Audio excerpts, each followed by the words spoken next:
views and opinions of the hosts and guests are their own and do not necessarily reflect the views of the management and staff of Guardian Radio.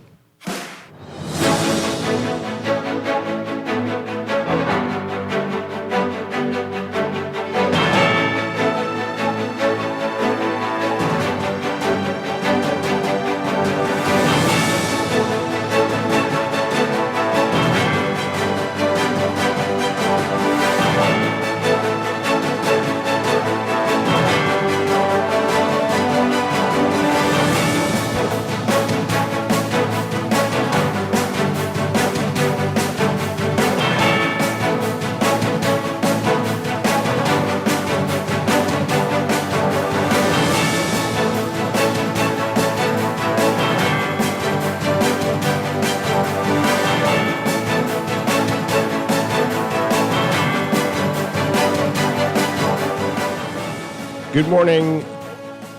One shipping company says the proposed U.S. port fee on Chinese-built cargo ships could elevate costs. The Bahamas into the semifinals in the beach soccer championships. And in our Safe and Sound series in business, we are talking about background checks and employee vetting. What do you need to know? It's all straight ahead this morning. I'm Dwight Strachan, and this is Morning Blend. Wake up, it's a new day. Wake up, it's a new day. It's the start of a new way. Don't you know that it's the start of the end of the old way. Wake up, it's a new day. Wake up, it's a new day.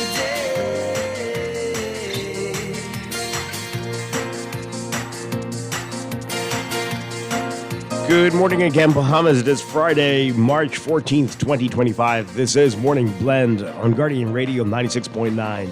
Again, I'm Dwight Strachan. In a moment, our guest co-host today, Farrell Goff, will be joining us. Also this morning, we'll talk with Queen's College about Comet Fest set for tomorrow. That's all ahead, but first, it's time for the overnight, the latest breaking news from while we're sleeping, and the top national and international headlines this morning.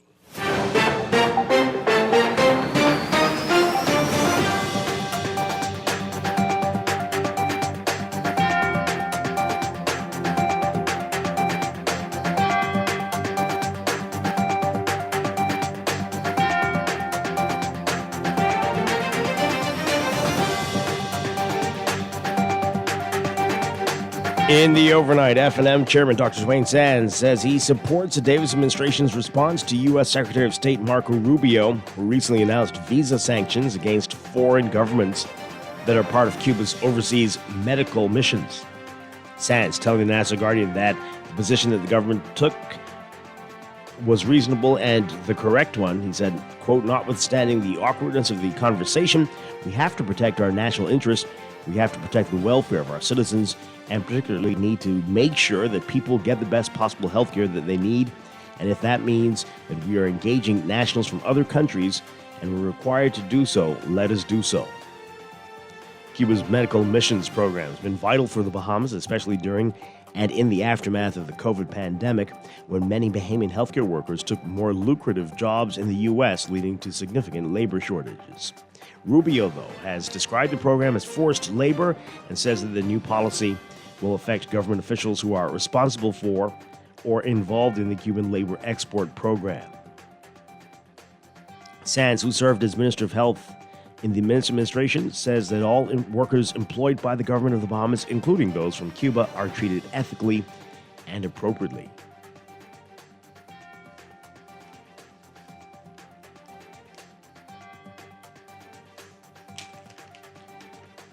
The country's highest court has refused to grant the government permission to appeal a judgment in favor of a policeman who was wrongfully arrested in 2016. This means the legal battle by Sergeant Theodore Neely, who has since retired, has come to an end. Neely was arrested on September 1st, 2016, after he expressed support for Maria Daxon while she was accused of publishing defamatory remarks about two high-ranking policemen. Neely, who worked at the Criminal Investigation Department, told another police officer that Daxon should be released. His comments got back to former Commissioner Clayton Fernander, who was then head of the Criminal Investigation Department.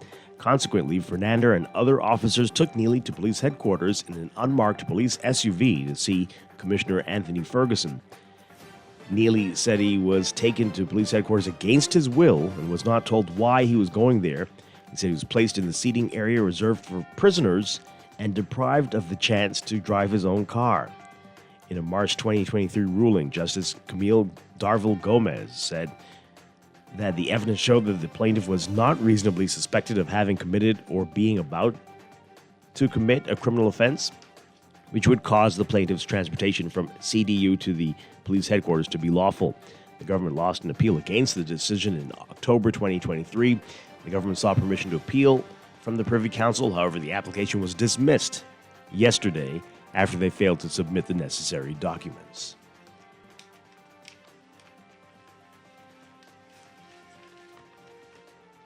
And shipping companies that bring cargo into the Bahamas and the Caribbean are facing a multi-million-dollar threat as the U.S. Trade Representative proposes trade action that will impose a port fee of $1 million per call on any Chinese-built vessel calling at U.S. ports. That's according to a letter sent to tropical shipping customers that was seen by the Nassau Guardian. A Sea Trade Maritime news report on the impending action by the U.S. explains that the USTR's fund, initiated in spring 2024, support the idea that China has sought to dominate maritime and logistics businesses and is therefore actionable under Section 301 of the trade legislation and Section 19 of the U.S. Code of Federal Regulations.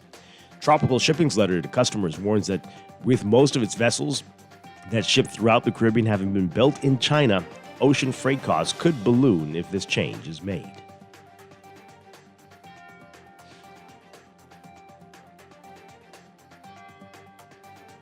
Overseas, Russian President Vladimir Putin saying Thursday that he agrees in principle with a U.S. proposal for a 30-day ceasefire in Ukraine, but he's emphasizing that the terms are yet to be worked out and added that any truce should pave the way to lasting peace. Putin telling a news conference in Moscow that the idea itself is correct and that they support it, but he said, quote, "There are issues that we need to discuss, and I think we need to talk about it with our American colleagues and partners and perhaps have a call with President Trump to discuss it with him." U.S. President Trump also said there have been good signals coming out of Russia and offered guarded optimism about Putin's statement. He reiterated that he's ready to speak with Putin and underscored that it's time to end the war. Ukrainian President Volodymyr Zelensky said Putin is, quote, essentially preparing to reject the ceasefire. Putin, according to Zelensky, is afraid to tell Trump directly that he wants to continue the war. The Russian president says that, according to Zelensky, quote, often acts this way. He doesn't say no outright, but ensures that everything drags on and that normal solutions become impossible.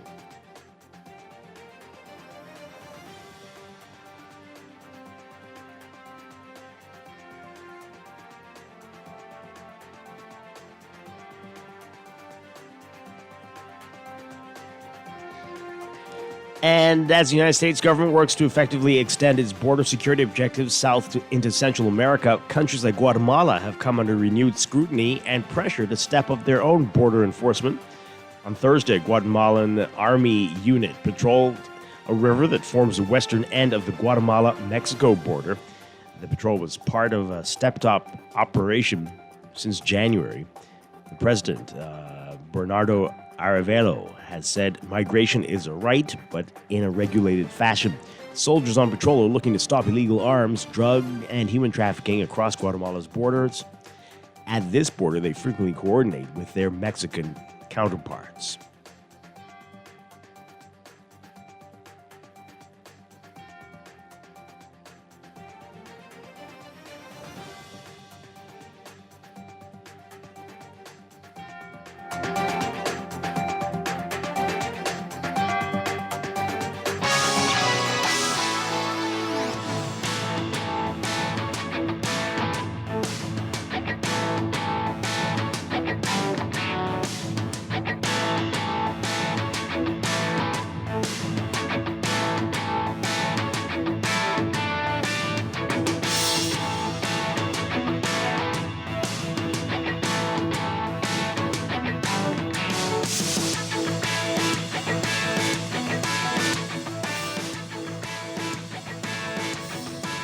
In sports, another big win for Team Bahamas at the 2025 CONCACAF Beach Soccer Championships. With the win, the Bahamas has won its group, that's Group B, and has booked a spot in the semifinals.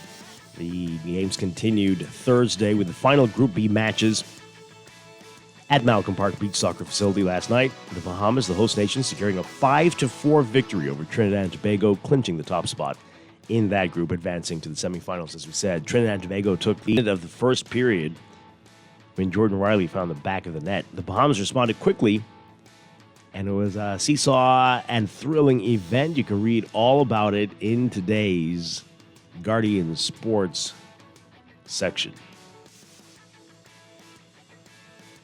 From track and field, the Sharks are out of the water and onto the track, determined to be the bride and not the bridesmaid this year. The S. McPherson Sharks dominated on the track in the Government Secondary School Sports Association Track and Field Championships, winning the junior schools title.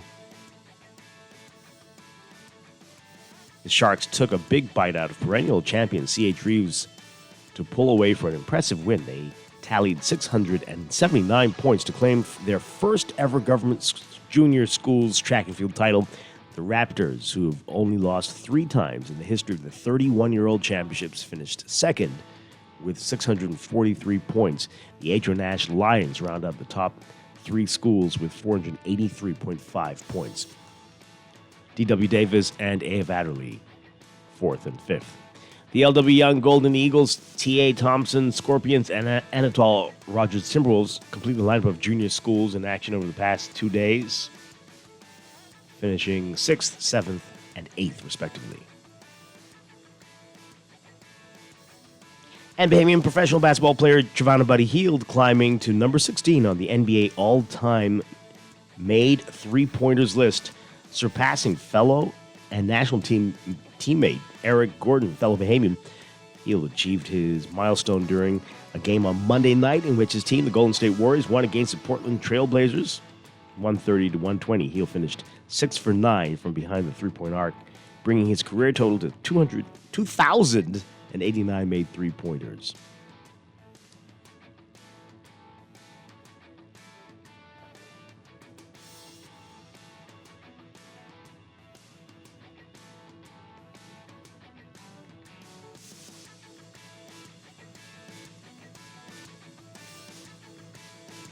Meanwhile, Stephen Curry, Hield's teammates, shooting range and accuracy from way back have long stood alone, whether with a defender or two. Now he's the NBA's career leader in three-pointers, having reached that milestone. Golden State star guard is the first player in NBA history to reach 4,000 threes. He did it a day before his 37th birthday. His 4,000th came from the right wing and under pressure.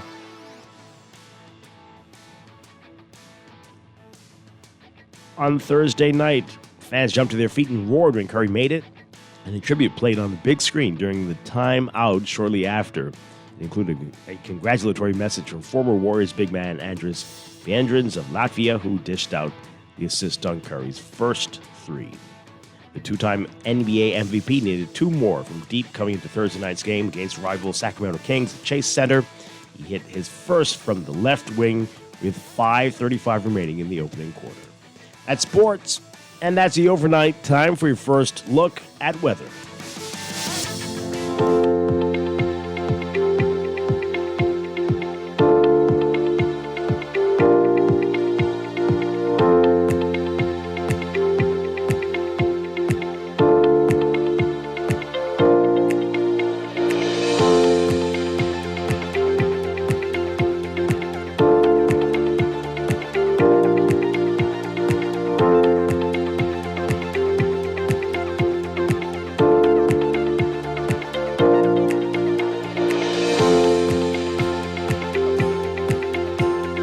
First look at weather brought to you by the 2025 CONCACAF Beach Soccer Championships. Here's what's going on. We are under the influence of a weak surface ridge promoting mostly gentle conditions, occasionally moderate breezes over the islands. Meanwhile, a weak mid to upper level trough will bring some moisture and clouds across the area today. triggering a few light spotty showers over some of the islands. Marine conditions will remain very favorable, though, and mostly calm. So the upper level trough is going to exit the area by tomorrow, and a deep ridging pattern is expected to build behind it. That's going to bring a dry and stable air mass. It's going to continue throughout the weekend. Expect winds to pick up by Monday. Another active cold front is expected to enter the northern Bahamas late in the morning. And that's going to bring showers and possible thunderstorms and strong winds. High pressure is going to follow that front as it slides into the central and southeast Bahamas by Tuesday. Strong to near gale force winds will also follow that front. Atlantic seas will gradually build with increasing winds late Monday into Tuesday. And surface low associated with the cold front is also forecast to move just east of the islands by Tuesday. And that's going to bring large swell activity and very rough and elevated seas for boaters and beachgoers. So that's coming up. But ahead of that, we're going to have a relatively nice weekend. Here's what to expect today. We're looking at partly sunny conditions becoming mostly fair at night. That's for most areas. Only about a 10 to 20% chance of light showers. Wind southeast to south at 10 to 15 knots. For the northern islands, southeasterly at 10 to 12 knots today, backing east to southeast tonight for the rest of us in the northwest Bahamas, and southeasterly at 10 knots or less for the central and southeastern islands. Temperatures today, we are looking at highs getting up to around 84 Fahrenheit, 29 Celsius. Overnight lows tonight getting down to about 60 Fahrenheit, 15 Celsius. That's your first look at weather this morning. We'll have your extended outlook coming up in just a bit. This weather check brought to you by the 2025 CONCACAF Beach Soccer Championships. Don't miss the semifinals and finals this Saturday and Sunday. No games today, no matches today, but the semifinals Saturday at 6 p.m. and 8 p.m. and the finals on Sunday, same time. Free entry, big energy, non-stop excitement. Come out and support the Junkanoo Beach Boys.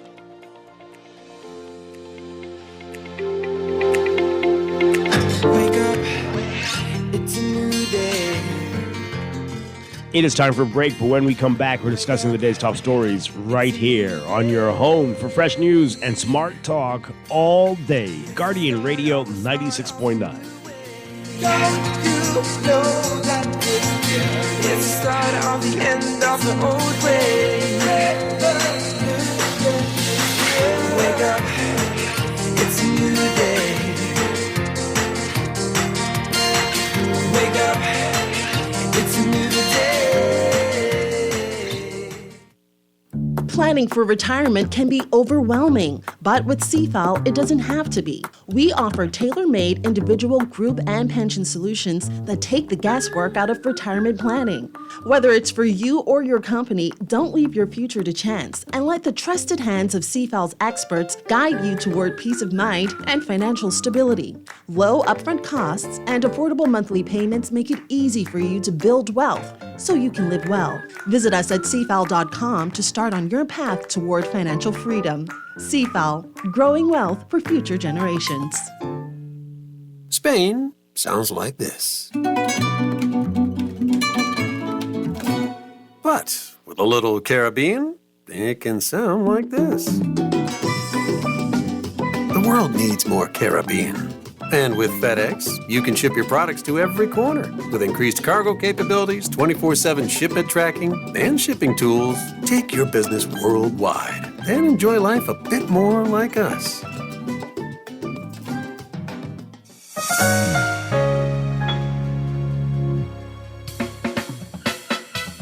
Do you have uncontrollable debt? Are you ready to make that move to Fidelity for a stress-free future? These loans have a built-in savings plan that pays you unbeatable interest. Ask about our debt consolidation loans today. Call 356-7764. Fidelity, we're good for you. Looking to elevate your gadget game, or are tech troubles simply slowing you down? Escape to a world of innovation at Custom Computers, your go-to store for the latest cutting-edge tech. Whether you need to upgrade your life with the best from Apple and Windows, or your device needs a little TLC, the Custom Computers Know-How Store is the destination for unbeatable expertise and quality repairs. With 2 convenient locations, there's a Custom Computers near you on Patton Street in Palmdale and Caves Village, or call 396-1100. Now let me see now. 326 EPIC. Hello? This Epic Eckert battery. This Miss Beulah from round the corner. I hear you're selling tires now on Wolf Road too. Praise the Lord. It's about time. I live Fox Hill and Fire Trail. It's too far. That ain't all. They open Monday to Friday, 7 a.m. to 7 p.m. On Sunday and holiday, 8 a.m. to 4 p.m. My brother Sam, he's a hacker, and he could go right there and get fixed up. Call us at 326 EPIC. We ship also to the Family Island. Pinda has a new line, the Sky series of porcelain. It comes in 4 colors, Sky Noir, Sky Gris, Sky Glance, and this one, Sky Azure. As the name suggests, you would think component, but the blue is kind of like just a hint in the overall coloring of the porcelain. The blue feature runs more or less the center of the tile, and that's surrounded by light shades of gray. The Sky Azure, like the others in the series, needs to be seen to be appreciated. Stop by Pinda Tile and have a look at Sky Azure, one of the 4 in the Sky series. Maybe it's time to explore your options. There's no harm in reviewing your mortgage arrangement and considering a better deal. CIBC Caribbean can help you narrow your search and decide. Switch your mortgage to CIBC Caribbean and enjoy a special interest rate and help towards your switching cost. Visit CIBCFCIB.com/inspired home for more information. Conditions apply.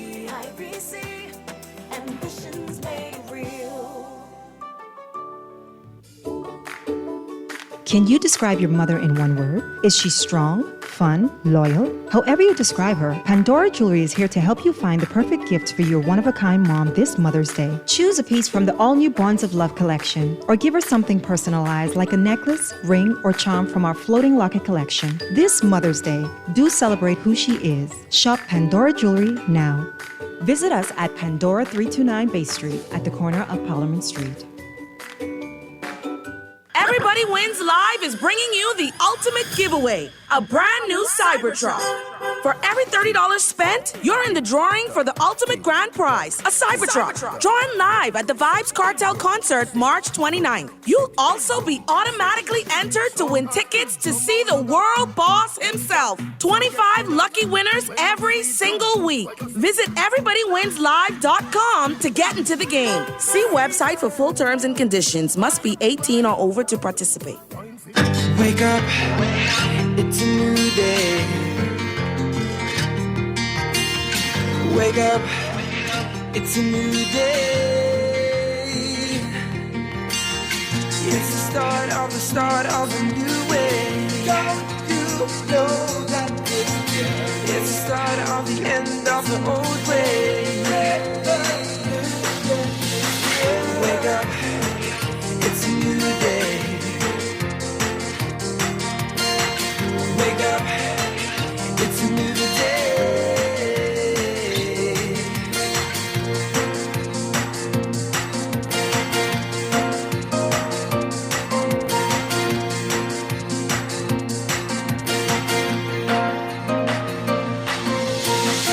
Wake up, it's a new day. Wake up, it's a new day.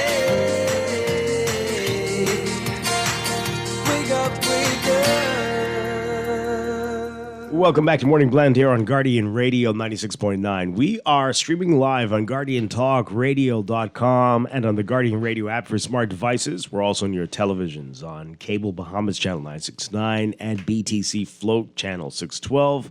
You can tweet us at Morning Blend 969 or Facebook.com/MorningBlend969. Text us 4796. Standard text rates apply. Once again, I'm Dwight Strachan. Got a special guest with me this morning. Look at this. And you're going to try to make this a little more regular, right? Blast from the past. And we're very happy to have him. That's what it is, no?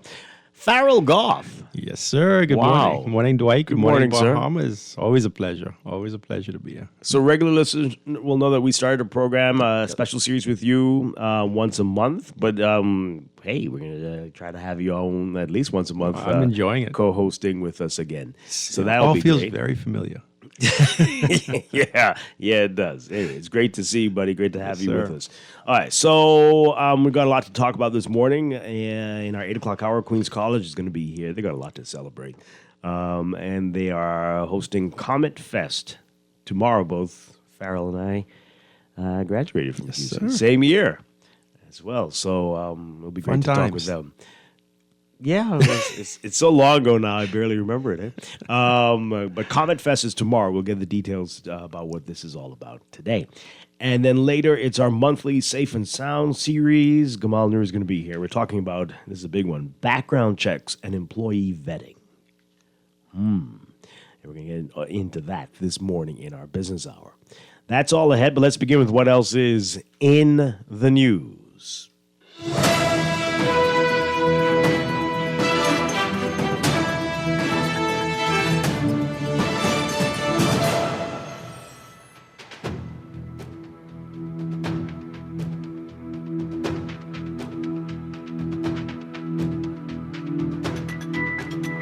And in the news, I want to begin with sports again. The beach soccer championships, amazing night again. My voice is not going to cooperate till the end. I can feel it. The cheering last night out there. We beat Trinidad and Tobago. Carrying on bad, man. They beat the U.S. the day before. That was very surprising. Amazing stuff. So that means that we won Group B, right? The U.S. was in that. Trinidad and Tobago and Panama were in Group B. So we won Group B, and we're going to play Group A. Nothing's happening today out there, but tomorrow, I think we're going to play the second place Group A team. Has that been determined yet? Who that team is? Yes, it's Guatemala, I believe. That's what they said last night. Okay. Right? We play them tomorrow. We play them What time? tomorrow. Do we have a That's time? at 8 p.m. I would urge as many people to come out, man. Definitely. It's an incredible event. I mean, the energy, it's fast paced. There's a lot of excitement. There's So a lot of much fun. contact. There's Non-stop action. Yeah, There's it's very, nonstop. very few lulls in the game. And the past 3 days have been amazing. Saturday, the semifinals, and then the finals on Sunday. So, again, this is for a spot in the World Cup of Beach Soccer, just a couple of months away in Seychelles. So, we got to do this. Come out and support the Junket Beach. So if we Boys. make it, you going all the way? To Seychelles? Yes, sir. You know, that's a great idea. That's a great idea. Put I together need a to little find some contingent. sponsors. Yeah, I think so. that is a great idea. Yeah, okay. Got to support those players, man. That is- They go hard. You're right about that. Okay, so yeah, we'll see. But come out, folks. Again, it's free. It's free and wonderful, wonderful people out every I mean, night. so exciting. Great family event. Oh yeah. Awesome. It's been a great time. And a beautiful venue. Indeed. And That's surprisingly been upkept fairly well. Yeah, and the full moon last night, and yeah, that was pretty cool. Pretty cool. Did you all watch the lunar eclipse? Anyway, stay up to watch that. 258 was the height of it. I was like, oh man, I read that. I was so excited at first. I was like, 258. Oh I man. stayed up long enough to see the very beginning. I'm like, I can't do this. A good friend of mine took some great pictures. So Yeah. I did experience it when I woke up. Like looking at my it was- WhatsApp and seeing his pictures. Well, you know, in that way, sure. Yeah, a friend of mine sent me some pictures as well. I'm like, okay, there you go. But anyway, so that's wonderful stuff going on there. It was a sight to behold, though. Yeah, definitely. The You color definitely change. saw In that, right, particular, that the color blue- change. That blood was moon really thing. Yeah, that was beautiful. All right, so that's happening. Did we do the in the news thing yet, Mr. Producer? We did? Okay. So a lot of interesting stories to talk about. Yesterday we spent quite a bit of time on this, on the Cuban workers and what the U.S. is saying. And we got some interesting calls and introduced something to think about. Right? And we need verification on how this works for doctors, nurses, teachers. Are they paid directly? Or, as we know, Cuba is a socialist communist country. Do you have to pay the government, and the government gives them a little something out of that? Did you hear Prime Minister Motley from Barbados? We did. We played her clip yesterday. yesterday. She took a really strong stance. She's just such an articulate leader and orator. It's incredible. But she confirmed that did she confirm that they pay them? She said they were paid the same as right, and that's the same thing the Haymans were saying as well. But right. I don't think she confirmed the mechanism of payment, which I think could be in question. Absolutely, and that's with the same questions we have about what happens here.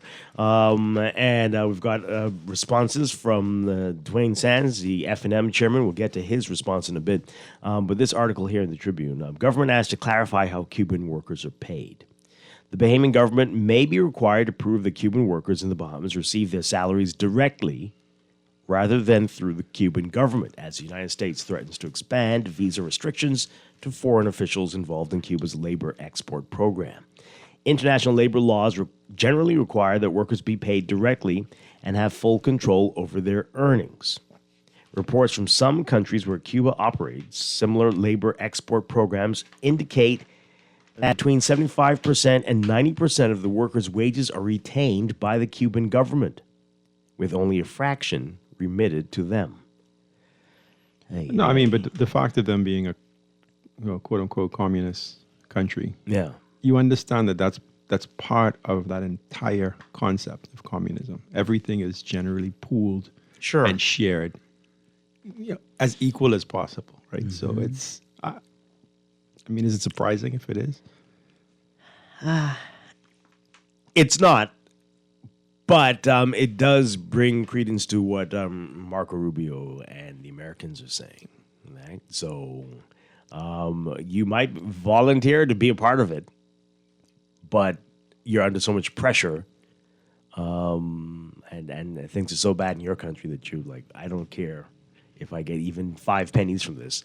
My quality of life would be better elsewhere. Right. So the forced labor... And there may be some incentives for your family back at home as well. Right.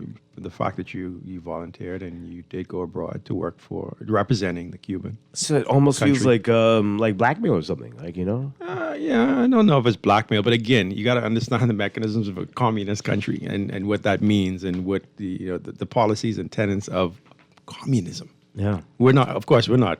We're the opposite, right? Quite. All right, so asked yesterday about the local situation, Foreign Affairs Minister Fred Mitchell declined to comment. Wow, how often does that happen? He's going to do his research. Is that what it is? That's actually a smart move on this one, probably. Okay. Get the facts first. Comments on he's coming back almost everything. He is coming. You sure? He's coming. I wonder. Okay. But he comments on a whole lot of things that he doesn't need to comment on. Anyway, the U.S. government has long claimed that Cuba's state-run medical missions amount to forced labor, arguing that they enrich the Cuban regime at the expense of Cuban professionals. Under a new visa restriction policy, foreign government officials involved in these programs, including those in the Bahamas, could be barred from entering the United States if they cannot provide evidence that workers are fairly compensated. Excuse me, this is that voice from the soccer thing. And not coerced.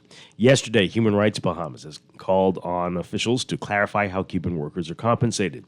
The organization also called on the government to say whether Cuban workers have freedom of movement or any restrictions imposed by Cuban authorities. The group said that it encourages the government to fully and clearly explain its position on the matter so that the reputation of the Bahamas is preserved and not subjected to any misinformation or mischaracterization on the international stage. Is it possible to interview any of the actual nurses and doctors who are working abroad? I know it's kind of difficult, right? And there's certain restrictions on, I imagine, what they're able to say and details they're able to provide, right? That's the part. Yeah. Will they be able to speak to you about that? Okay. Well, Prime Minister Philip Davis has denied that the country engages in forced labor, but said the government is reviewing the policy and the U.S. policy. But again, I mean, what is the crux of the matter that they're a communist country and you're trying to punish them through these kind of like proxy avenues? Is that yes? So just go after the root then, and just somehow. Well, I guess Trump and his international negotiations. He's not the most tactful. So depending on the president, they don't punish China. Of course, China is very different. Yeah, I don't even know what China is. I don't even know if China has an actual classification. They're a hybrid of a hybrid of a hybrid. Right. All the hybrids in one. Because they certainly have millionaires and billionaires. They have some of the so it's not wealthiest people on quite earth. communist in the traditional sense. No, it's not communist. No. It's far from. Oh boy. So let's get your reaction to that, folks, before we get to what Dwayne Sands is saying. But he's basically supporting the government stance so far, at least what Prime Minister Davis has said so far. 323-6232, 325-4316, 325-4259. Call us toll free, 242-300-5720. Tweet us, Facebook us, text us, 422-4796. Let's go to the phone lines. Good morning, caller on the air. Good morning. Pleasant day to you. Good morning. Morning. And your co-host. Morning. Familiar name and voice. Yeah. Thank you. Yes, thank you. I want to start with the Cuban, and I must end with our basket or football team. Mm-hmm. Now, we do have Cuban professionals in public service, working for the government and also working for private. They are paid at the same level of every other one, payments, and I think it's fair that they're paid directly, but as a fellow professional, I can also interact and act individually if they would speak. But I want to say also that when Cubans travel abroad, let's say on a sporting event, sometimes they defect and sometimes they don't. Mm-hmm.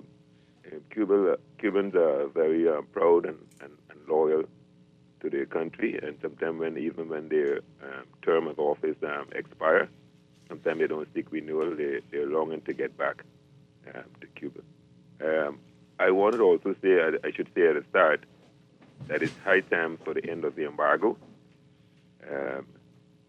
I'm saddened by the way the government of America sometimes try to overpressure Cuba to direct its policy when it has its own faults. So that much I may say on that subject. Yeah. Okay. Now I'm very happy for the victory, even though they beat up on a lot of good people. I mean, in the Trinidadians. I mean, they put up a good fight, though. Yes, That was quite something. And the goalkeeper perform excellently all the time. And this is the furthest we have gone so far. And I hope that we are going to go all the way tomorrow evening into the final on Sunday. And I would like to inform the Bahamas that we have persons who are descendants of seashells living in the Bahamas. Oh, really? One of my, yeah, correct, 'cause it's a Commonwealth country. Mr. Lozic, very good buddy of mine, he's married to a Bahamian from Cat Island. He may not be the only one. And he had promised me to give me a special gift, but he passed away. And so on, and his daughter, beautiful daughters, and they go to the Anglican church, and so we're all one, the Commonwealth, we're all one, but I'm hoping that the Bahamas can go all the way to Seychelles. Nice.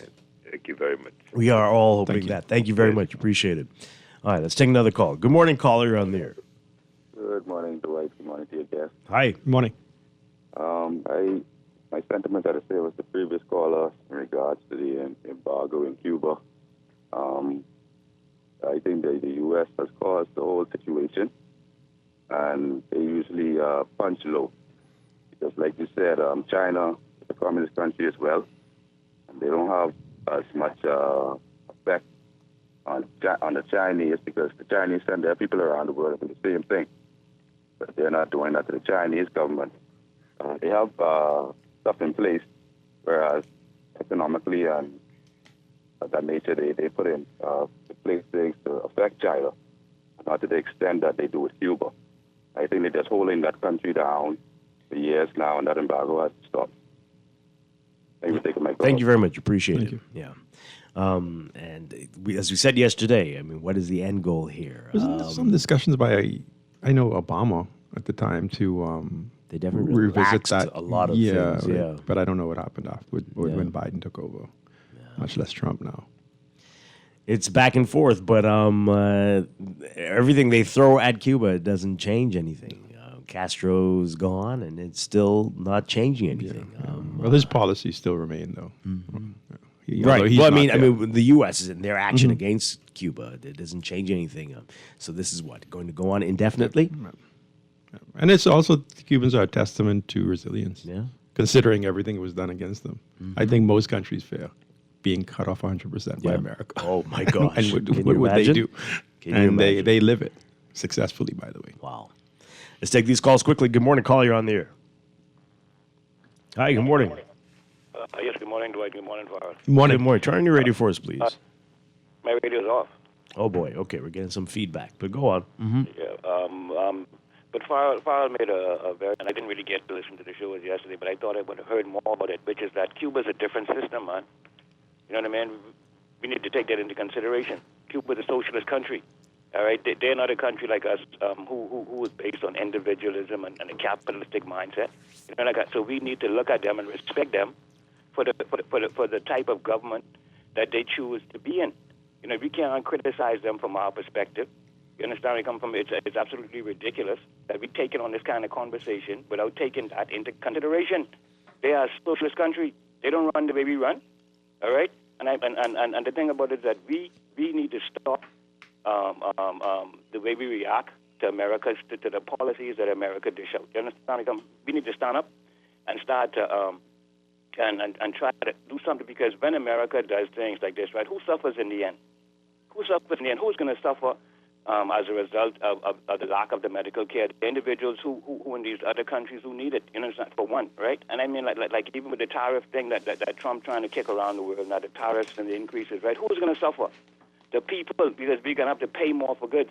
So, you know what I mean? I mean, like I said before, we just need to start to debate things from a more intelligent perspective as opposed to more the emotion. Okay, I don't know who the we is that you're saying. I don't know who the we is that you're saying, because that is what's happening, right? But let me just ask you a question. I just want to ask you a question. So, yes, that is their system, but do you think it is right that this is how it works? That you are working hard and you make all this, but you only get a sliver of what you make?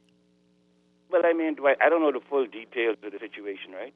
But what I would say is this. What I would say is this: if I am a doctor, right, and I choose to go along with the system, and I'm not complaining, that's my business.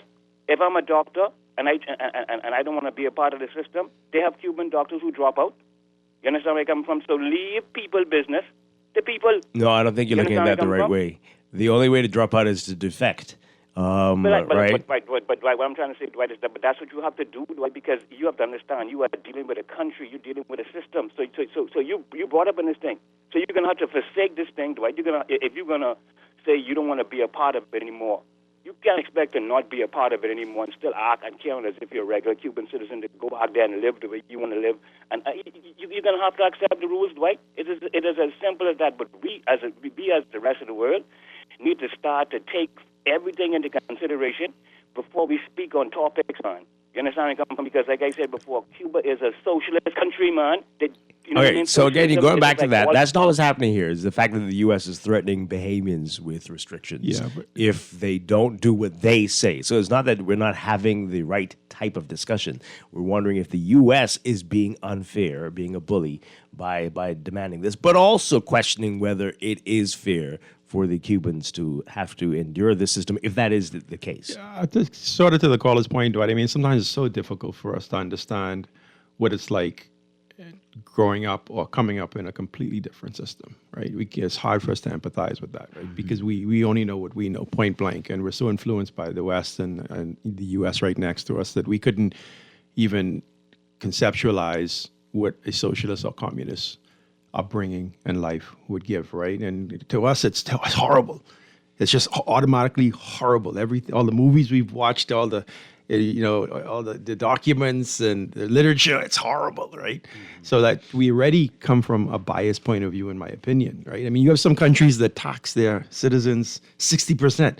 Again, what? You would take 60% of my money before I get it? But that is part of their system and the success of how they run their countries, right? Again, it's not necessarily apples to apples, but I'm just saying it may be very difficult for us working public to understand transportation that. And so much more. Right. And so much more. So that's okay. Right? But we're going to increase it to 60% opposed to the 20 or 25% we may sit at right now. I'm just saying it would be absolute outrage, right? But sometimes it's hard to relate. It's easy to look on the outside and criticize and judge, right? I personally, I would like to talk to more Cubans outside and inside of Cuba and understand, okay, is there persecution? What is the quality of life? Would you prefer collectively if things were different? That's some of the, I've never gone through that exercise. It's something that I'd want to understand. Or is life okay? Yes, it's much different from you guys, but it's okay. Like some of the Arab countries, some of the other countries, that life is very, very different, but it's okay. Yeah. Wow. All right, so let's get to what Dwayne Sands is saying, and then we'll get back to the call. So the Dwayne Sands, the F&M chairman, who was the Minister of Health under the Minnis administration, said that all workers employed by the government of the Bahamas, including those from Cuba, are treated ethically and appropriately. He said, quote, notwithstanding the partisan differences that we may have, successive governments of the Bahamas do not break international laws, and we comply with the laws as they exist, and persons are treated ethically and appropriately when employed by the civil service. There is a minimum wage that the law of the Bahamas requires people to be paid. That said, there are also technical cooperation relationships that governments enter into where goods, services, etc. are provided, and some of it is in cash and some of it is in kind. But even with that introduction, I would say that the governments of the Bahamas have acted ethically, appropriately, and legally. Now it appears as if another sovereign country is redefining a series of engagements. He went on to say that the Bahamas should stand up and make decisions which are in the best interest of the people of the Bahamas, and that should be the litmus test that guides the decision-making. We've heard a number of instances where there are certain countries in the region who, if they were to remove certain nationals from their healthcare facilities, people would die. That is a real scenario. Very real. This is an existential issue for a number of countries that do not have the ability to fully staff or to be fully sufficient. We have a serious challenge with poaching of healthcare professionals from the region into wealthier countries, and you ask the question of whether that is ethical or moral. So this discussion, this debate is a multifaceted discussion. Yeah, that is poaching is a strong word, by the way. I don't necessarily. I mean, that's part of the business world, right? That's part of the professional world. People have a right to choose. Where they want to work. Unlike perhaps the Cubans, I don't know. But calls on this. Good morning, caller. You're on the air. Good morning, caller. Good morning to both of you. Hi. Morning. Yeah, that name Goff, boy, I associate that in my mind with someone who's very special and wealthy and important and uplifting and motivating. I don't know if that fits you, but it sounds like you. Clearly, he's not on the show today. No, I'm kidding. I'm kidding. Thank you, sir. No, okay. I always have to do a little icebreaker here. Yeah, man. The thing is, though, if our government were upfront with us with freedom of information and we knew what the intricacies going on, then we can come and combat and we can fight for our government. Now, Mr. Mitchell is in a very precarious spot because now he has to explain some things. And that's how we have to find out things, when pressure comes down. But, the United States is being unfair, because my research has shown that an undocumented person in the United States can get a fake Social Security number, contribute to the pension scheme, but never receive any benefits. Isn't that unfair as well? Yeah. I mean, every country, no country is perfect, right? It's so sad. Okay. Thank you very much. Appreciate it. And I think another caller alluded to that earlier, too, the hypocrisy of it, right? You sit and judge one country while, your own doorstep. Well, you don't like the poaching word, but I think that's what Dwayne Sands is saying, right? You all are taking a lot of our nurses, all right? And then when we have to go this taking? Route, offering them some things we can't offer. Which is, very enticing. And so we go and find means elsewhere, and then you have a problem with that too. Again, but I don't hear anybody commenting directly to how the payment is happening. Yeah, and I think again that's it's a question, but in my mind, it's not necessarily an indictment. It may just be the setup that country chooses. And Dwight, you know, really, in a minute, countries are going to start exporting people. The countries that have very high birth rates are going to start exporting people to You got to countries find a with better low- way to put it. Yeah, That doesn't sound right. I'm just Exporting saying, people. That's going to be a commodity, just like how Cuba is packaged. Sounds medical familiar. professionals, Like something that we used to do in the 16 and 1700s and 1800s. Doesn't it sound like that? Well, no, I didn't say 100% not slavery, right? But I'm just saying that countries with lower birth rates, and they're going to soon have a serious crisis, and they're going to need younger people to be inserted in to help them make up their numbers. So again, it's going to be interesting how we look at all these different things, right? And it may be very similar to the system that Cuba has now, right? Oy. Oh boy. Let's take this call. Good morning. You're on the air. Morning, Dwight. Good morning. Morning, Farrell. Welcome back. Thank you, Mike. Good morning. Yeah, man. Listen, Dwight, let me tell you something. See, I hear everybody saying America saying this to several countries. What you must take into consideration with certain countries, when a fella don't want to point the finger directly at you, he can broad brush, okay? Now, when it comes to the Philippines and places like that do the same thing that some people are speaking about, America and their governmental system don't have that kind of problem like what Cuba got. Cuba just had Russian warships in their harbor right under America's arm the other day. Mia Motley, to make a case for her, yes, she was strong. She's always strong. She can be that because Mia Motley ain't a leader that's questionable. She don't do things like what some other leaders do. And immigrants could get on no boat to try to go to Mia Motley out there in the ocean. Because it take a A320 from America 3 hours to get down to Mia Motley. So she ain't got that problem, and she can talk that.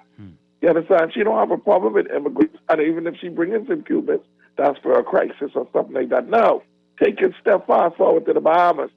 Which country in the Caribbean you see got more problems with different types of immigrants than the Bahamas? Which other Caribbean country? We got immigrants with Russians. We got immigrants with people from the Haitians. We got immigrants with Jamaicans. We got immigrants with Cubans. We got the biggest problem. So who you think Donald Trump really talking to? Who's travel budget just gone up by a couple $1 million? Interesting stuff. Pardon me? I say you're making some interesting points. Thank you very, very much. A lot to think about there. Thank you very kindly. Thank you. All right. Well, I think me and Motley said that they looked in their healthcare system. They don't have any Cubans right now, she said. But we know that is not the case for the Bahamas.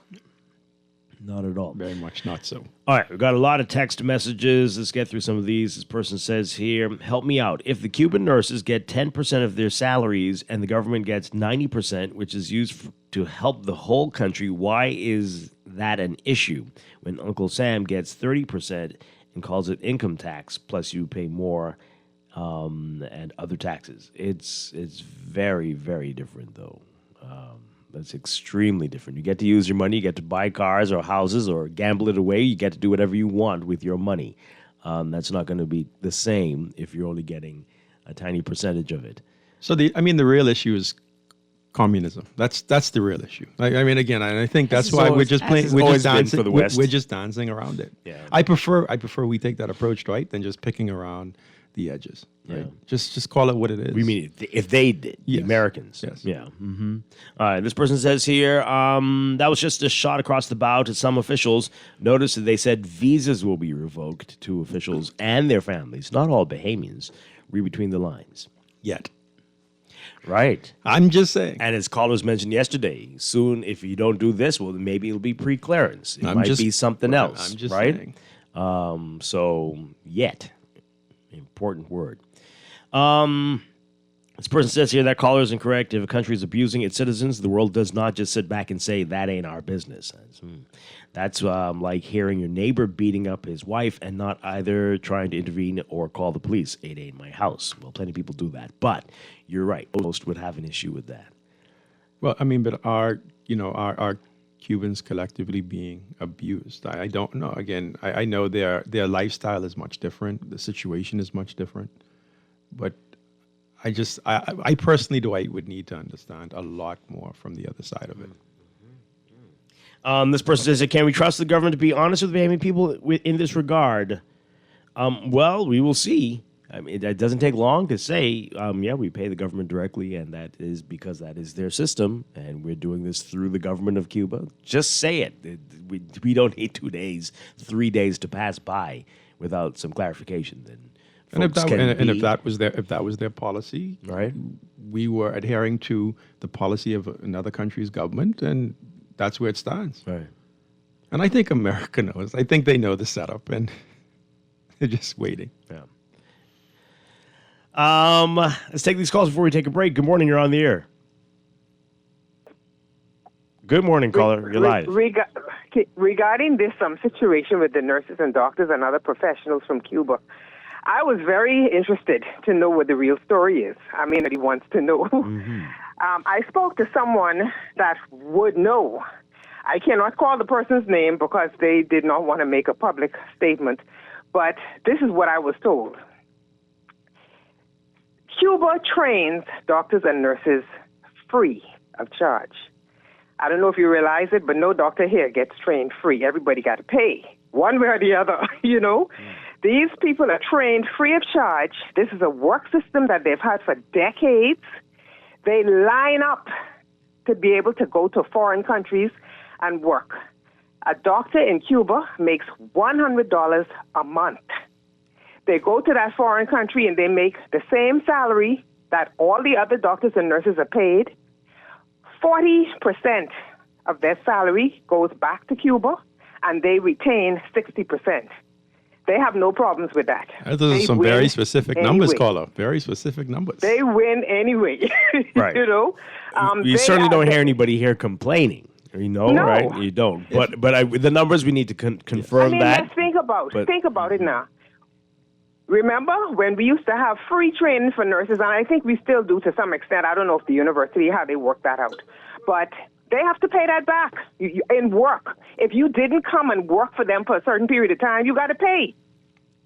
You know? So, I mean, basically, they don't have a problem with it. They train them. They're allowed to go abroad. And, you know, I mean, a lot of them do abscond, or they would get married to a foreigner, and then they stay.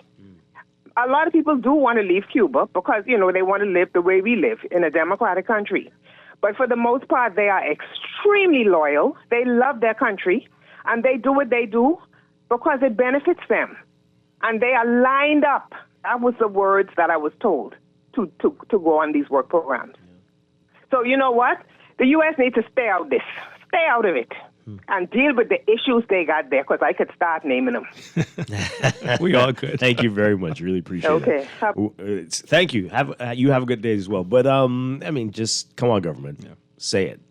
Say we don't know what percentage they have, but we do pay the government. Say that direct. Say it to us, and the people will make their decision on whether the U.S., as she said, should stay out of this because you're not helping us. You're not sending us any doctors and nurses and teachers.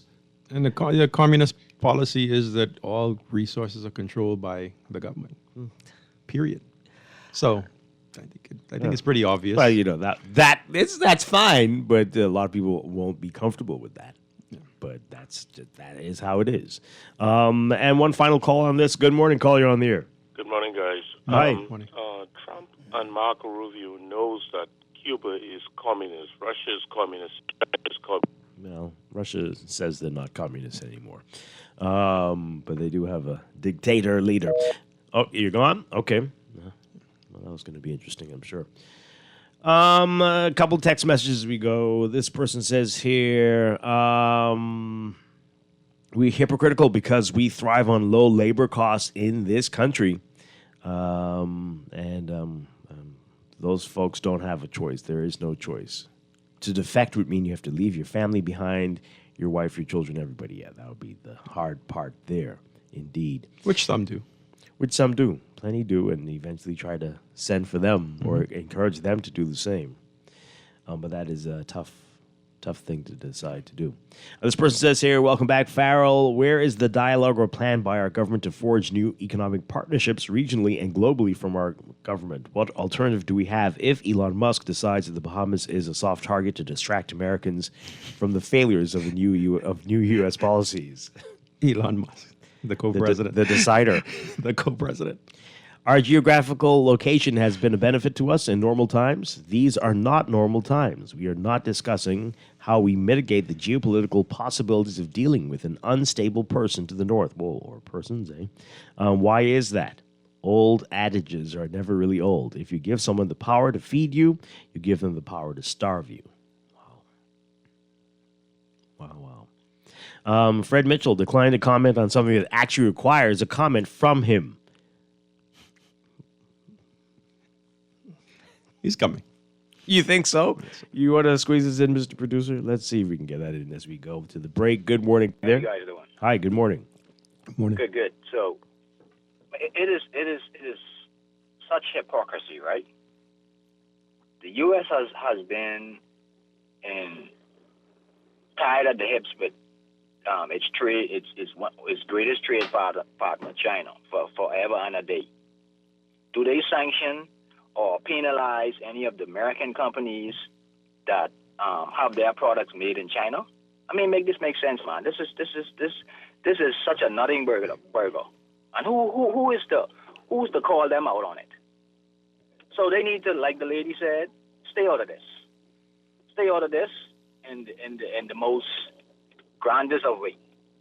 Thanks for taking my call. Okay, all right. Yeah. I do believe it's a non-issue. I'm being very honest with you. I mean, right? you think they're not going to push it? That's what you're saying? No, I believe that the crux of it is a non-issue. Like it's just well, it's important to Marco Rubio knowing his background, and, right? So it's a personal crusade. Yeah, that's really absolutely. all it is. It's not like a real international concern or of high priority considering everything else we're dealing with. But they've got the power, and they're going to use it, and we see how they are using it. And they're using it against the smaller countries. A lot of it is very personal, right? That aren't going to be able to on that stage to retaliate. On China that stage, can do retaliatory tariffs with whatever foolishness the U.S. puts on them.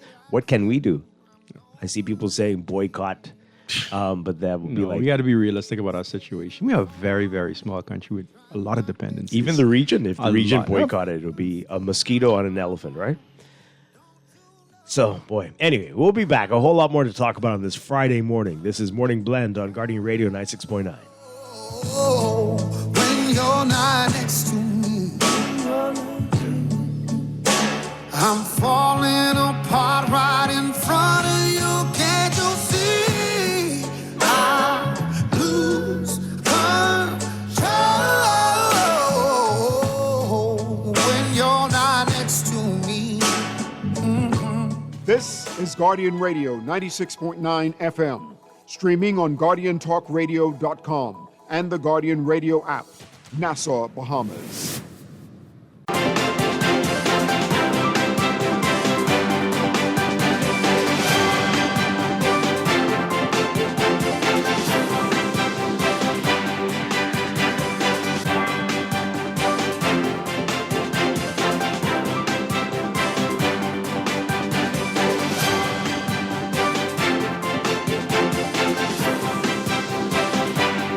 Got your first look at traffic for the morning, brought to you by RBC. Find your loan solution with RBC.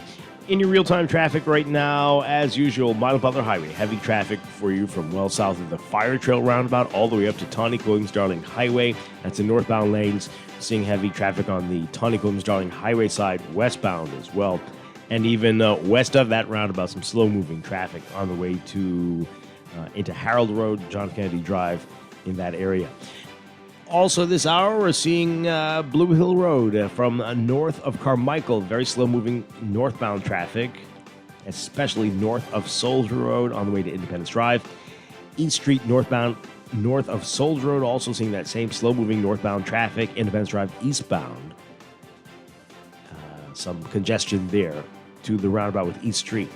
And then we've got Robinson Road already heavy, slow-moving traffic west of Soldier Road all the way up to Marathon East-West Highway, and pockets along the Prince Charles Drive. With the major intersections, we'll be seeing slow-moving traffic there. Eastern Road busy for you from Fox Hill to about Johnson Road. Those are your hotspots right now. That's your real-time traffic and your Morning Blend traffic alert brought to you by RBC. Start a conversation at rbc.com/loan/all of you.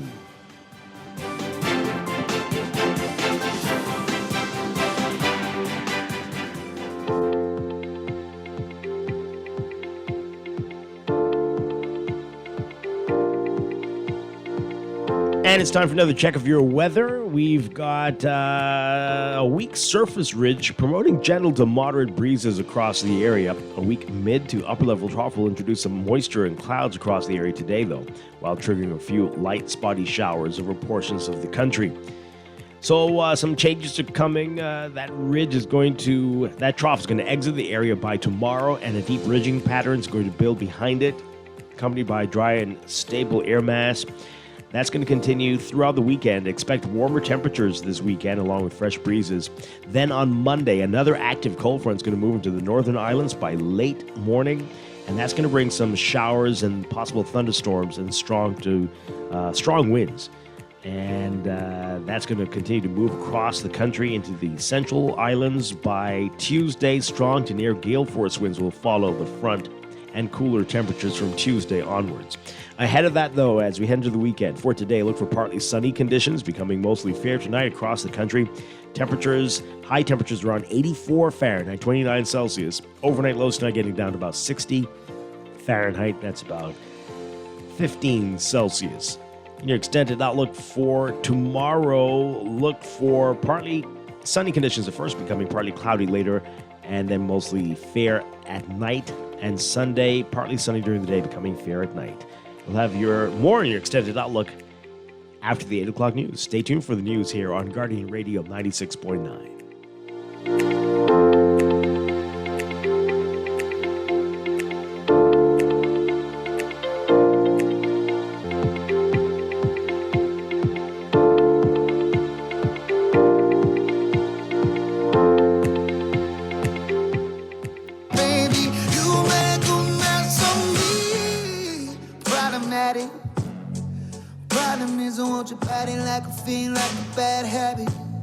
This is Guardian Radio 96.9 FM, streaming on GuardianTalkRadio.com and the Guardian Radio app, Nassau, Bahamas. Welcome back to Morning Blend here on Guardian Radio 96.9. We are streaming live on GuardianTalkRadio.com and on the Guardian Radio app for smart devices. We're also on your televisions on Cable Bahamas Channel 969 and BTC Flow Channel 612. You can tweet us at Morning Blend 969 or Facebook.com/Morning Blend 969. Text us 422-4796. And now at 8:25, time for your final look at weather for today, brought to you by Sherwin-Williams Paints. So let's tell you about the weekend. After today's partly sunny conditions, mostly fair tonight. For Saturday, tomorrow, we're looking at partly sunny conditions at first, becoming partly cloudy later, and then mostly fair at night, less than a 10% chance of showers. Another warm weekend. Highs in the mid-60s, or mid-80s, around 86 Fahrenheit. Lows in the upper 60s, low 70s, around 70 Fahrenheit, about 19 Celsius. For Sunday, partly sunny during the day, becoming fair at night, less than 10% chance of showers again. Another hot day, highs around 86, lows again in the upper 60s, low 70s. And for Monday, the start of the work week, we've got partly cloudy to cloudy conditions across the northern and northwest Bahamas, and partly sunny in the central and southeastern islands. Fair at night across the central and southeastern islands, partly cloudy for the northern and northwest Bahamas at night. A 30% chance of isolated to widely scattered showers and a 10 to 20% chance of isolated thunderstorms for the northern and northwest Bahamas by Monday as that new cold front, an active cold front, moves through. That's going to bring, as we said, possible thunderstorms, fresh to strong winds. High pressure is going to follow behind that front as it slides into the central Bahamas by Tuesday. Strong to near gale force winds will follow that front, along with cooler temperatures from Tuesday onwards. And for Tuesday, we are expecting to see highs in the low 80s and lows in the low to mid 60s. That is your morning blend weather check, brought to you by Sherwin-Williams Paints. Sherwin-Williams Paints got you covered for all your paint and equipment needs, online or in store today.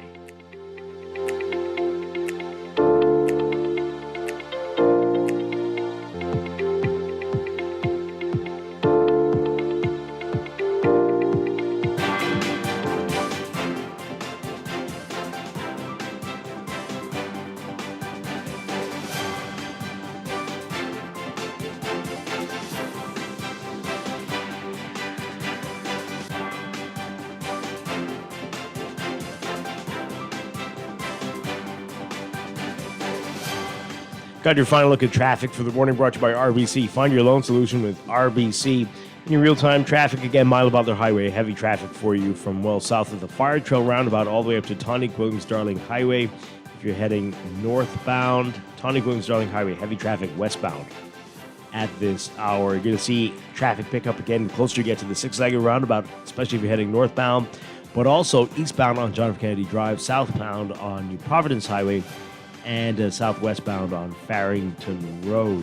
Gladstone Road is busy as well from just north of Fire Trail straight up to JFK Drive and Bahamar Boulevard. And we've got Blue Hill Road with slow-moving traffic north of Carmichael, especially near Soldier on the way to Independence Drive, which is backed up in both directions, west and eastbound right now. North and south of the Soldier Road intersection with East Street, you're going to be seeing heavy northbound traffic on East Street. And Robinson Road, you're practically parked from Soldier Road to Marathon and East West Highway. Soldier's busy for you as well, northbound to Bernard Wolfe and Village Roads. Eastern Road, heavy traffic from Fox Hill to about Johnson Road. That's your real-time traffic in your morning blend traffic alert, brought to you by RBC. Start a conversation at rbc.com/loan/all of you.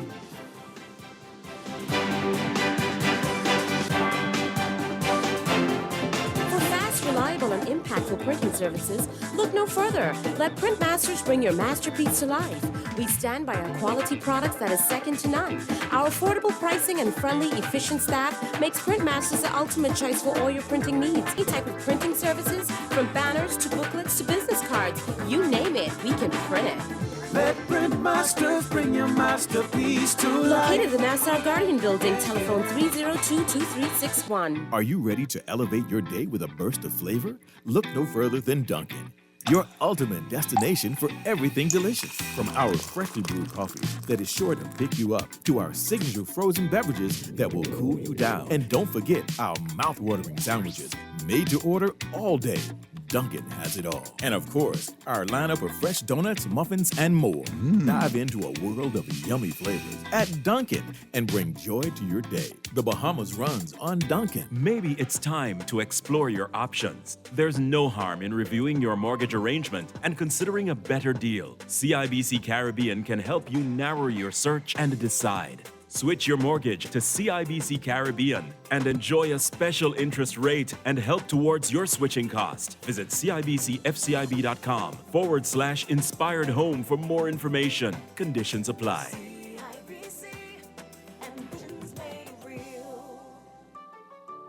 Are you ready to indulge in the islands of the Bahamas? Take off to TCI, hop over to Havana, or fly to Florida? No matter the destination, jumpstart your journey with Bahamas Air, the national flight carrier of the Bahamas. Take advantage of our frequent flyer program and exclusive hotel and car deals. Book your flight now at bahamasair.com or visit your local ticket sales office in Nassau or Grand Bahama. Bahamas Air, we don't just fly here, we live here. Sherwin-Williams Bahamas doesn't mess about when it comes to product range and product knowledge. If it's a new product come in the store, we walk the store and study that product. One thing with our boss, if a new product comes in, he takes the time and he's always keeping us up to date with product knowledge. And we just had 9 weeks of different products that we had to study, and we had exams at the end of each product. Yeah. The only way we could sell the product effective we have to know that product. Yeah, that helps us to relate to our customers. It gives us better knowledge to know what product to introduce to them. You understand? So we can know what product to give them to use and what product not to give them to use. So product knowledge is really key in Sherwin-Williams. They got the keys. And the key is the product knowledge that comes with our extensive product range at Sherwin-Williams Paints, Bahamas. Find color in every day. Tired of banks forcing you to use technology to bank the way they want you to? Your convenience is important. So no matter what your banking needs, Commonwealth Bank's friendly staff are always available in branch for that personal one-on-one service. But when you choose technology, our online and mobile banking app offers you state-of-the-art functionality. The choice is yours. Commonwealth Bank. Bank the way you want. In the world of business, technology is not a choice, it's a necessity. And for businesses that demand excellence, there's only one choice for unparalleled support and cutting-edge technology. Custom Computers. You have challenges and we have solutions. Computing, networking, storage, and printing for enterprises large and small, aligned with premium brands like HP, Microsoft, Konica Minolta, and more. Get tech done the right way with Custom Computers. Call the know-how team at 396-1101. What if I told you Wendy's has a new burger? With a flavor so secret, it's almost too delicious to handle. Well, now it's time to unlock that flavor. Try the new sweet and smoky barbecue cheeseburger. We can't tell you everything, but we can tell you that it's packed with flavor, including our secret barbecue sauce. Try the new sweet and smoky barbecue cheeseburger today. Available for a limited time. Screws and Fasteners World, Balfour Avenue and Palm Beach Street, has those hard-to-find fasteners for you right now. You can find stainless steel regular hex, carriage bolts, galvanized bolts, threaded rods, nails, self-tap screws, sex bolts, anchor bolts, turnbuckles, masonry tools, hand tools, and weed whacker strings. Check out the rope selection and car body fasteners, too. Special orders are welcome. It's your #1 fastener store. Screws and Fasteners World, Balfour Avenue and Palm Beach Streets. Call 326-1976. This is Guardian Radio, your station for up-to-the-minute news and intelligent, interactive, and engaging conversations. 96.9 FM.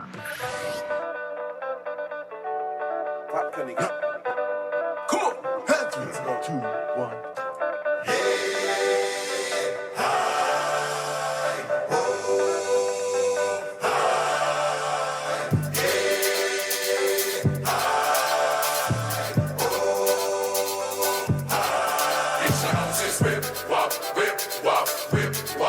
Reach the houses, whip, wop, whip, wop, whip, wop. Reach the houses, whip, wop, whip, wop, whip, wop. Reach the houses, whip, wop, whip, wop, whip, wop. I gone by the bar, trying to catch a vibe. Met this pretty young thing, you should have seen them thighs. She start feeling up on me, my temperature rise. You think you can handle it, girl? Come meet me outside. We hop in my car, I carry you home. We hop in my car, I carry you home. We hop in my car, I carry you home. We hop in my car, I carry you home. She sent me a message, so I checked my DM. Told me she available from AM to PM. I had to go buy protection, can't make her my BM.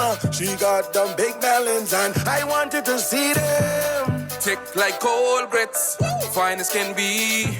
Sweeter than guava jam, she got all the meat.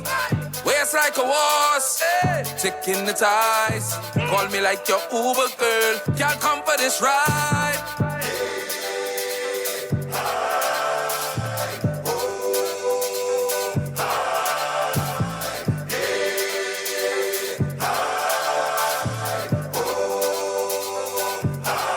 Reach the houses, whip, wop, whip, wop, whip, wop.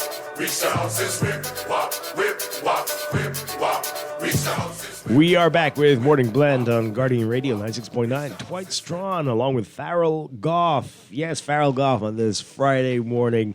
Coming up in just a couple minutes, we're going to be talking with Queens College about Comet Fest. Comet Fest. big event tomorrow. Got the details coming up. Queens College sounds. That sounds familiar to you? Remember that. How many years of your life was that? Plenty. Until this just broke the record for the longest, the thing I've done longest than anything. It was QC for many years, but now it's Guardian Radio. So how much years you hit with Guardian? 13. Oh yeah, okay. That was with QC for what? 11? From grade 1, or you were from grade 1. From kindergarten? No, just grade 1. Grade 1. Yeah, same here for me. Yeah, grade 1 all the way through. It was only 11 years back. 11 then. years. We were the last class, actually. The last grade 11s to graduate. Yeah. Oh boy.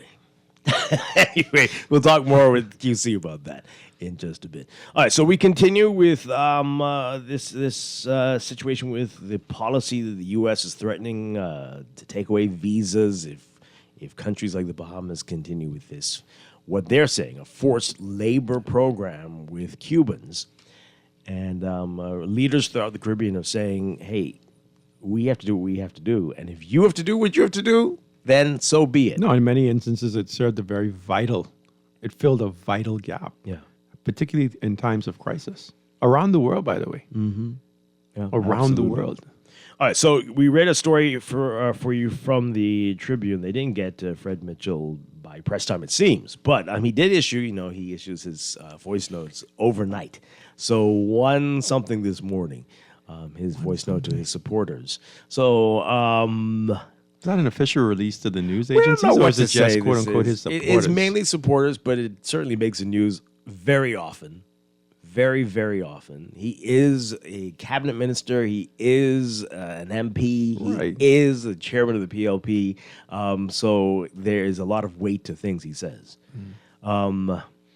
Do we get an answer about the method of payment for the Cubans? Not really. Which is the big question. That is the big question. Do you pay them directly, or are you paying the government? And the government controls their income. But Fred Mitchell makes an interesting case here that maybe that's not even relevant. Take a listen to this. 2 days ago, the government people of Trinidad and Tobago were taken aback by an announcement by the British government that going forward, citizens of Trinidad and Tobago will require visas to travel to Britain. You will remember that last year the British imposed a requirement on Bahamians that they must get an authorization number tied to their passport in order to step on the plane to go to London. British citizens have no such requirement to come to the Bahamas. Soon there will be similar requirements for entering the EU for Bahamian citizens. Go back to the pre-Columbian times, and people simply got on a boat and moved from one place to the next. Of course, there were distinctions between Roman citizens and others in the Empire and the Ottoman Empire, I guess. That appears to be the bent of civilization, to be exclusionary. Each week, Bahamians complain to the Foreign Ministry about the immigration policies of the United States. They complain of the tone and manner in which they are treated at the embassy. They complain about the decisions, which seem whimsical, arbitrary, and unilateral. The answer from the Foreign Ministry is that, well, it's their country, and they decide. Which brings us to the most recent announcement from the U.S. that ministers of CARICOM countries and their families are subject to exclusionary policies by the U.S. because Cuban doctors work in the Bahamas and in CARICOM countries.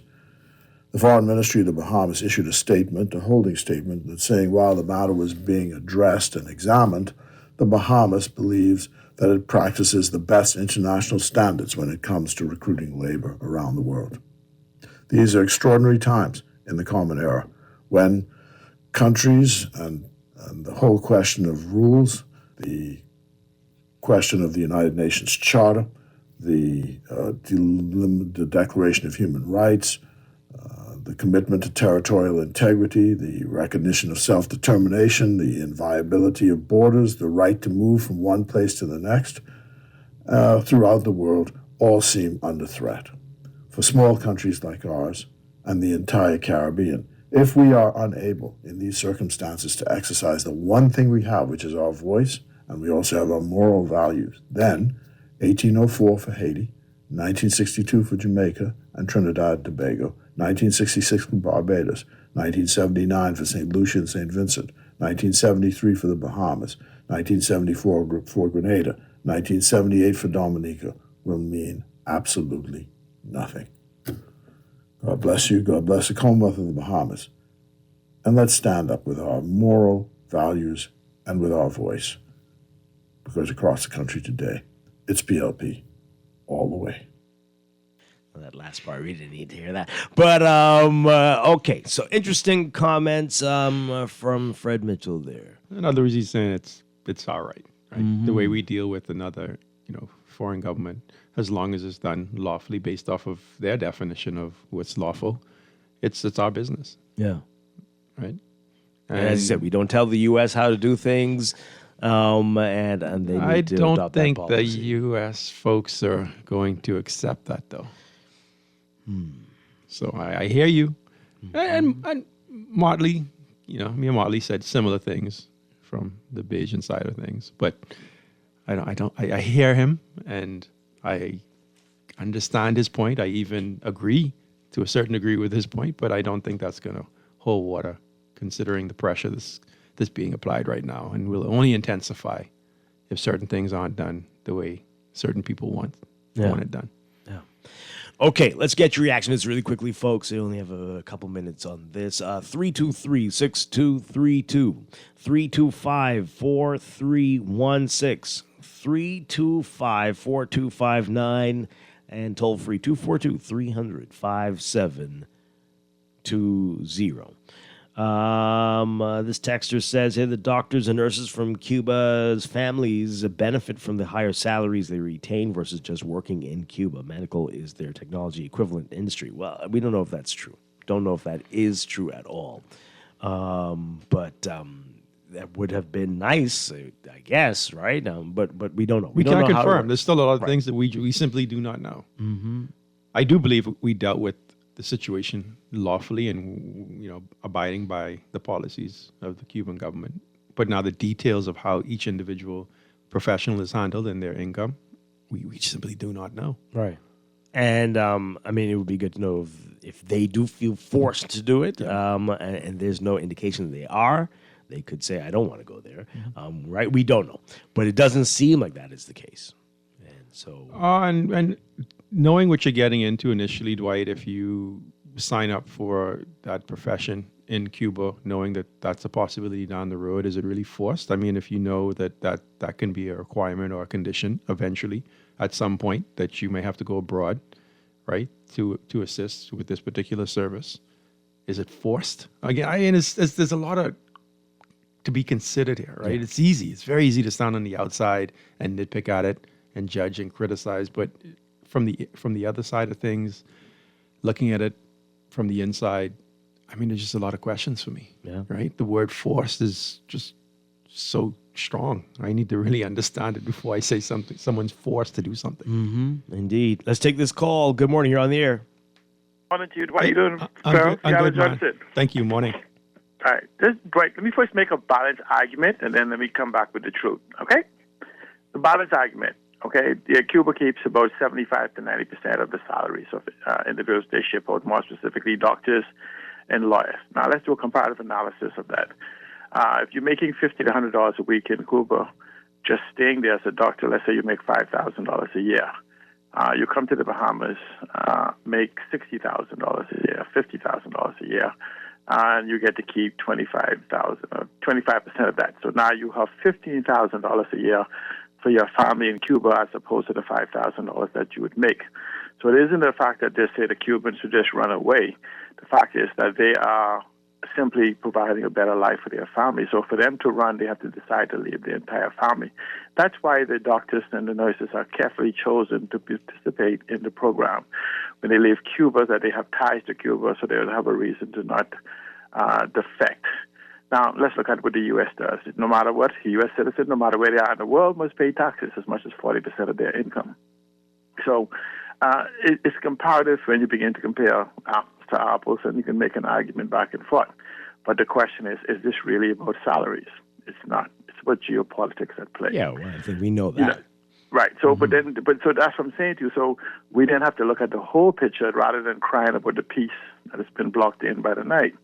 So what happens is that we've seen the play out with the China-U.S. affair with the ports and harbors. Then we have to understand that Cuba has one of the major ports that even competes with the one here in Grand Bahama, the post-Panamax ship, What is the relationship with Cuba and Russia? What is the relationship with Cuba and China? What is the relationship and the location of Cuba to being offshore to the United States and the geopolitical position within the region?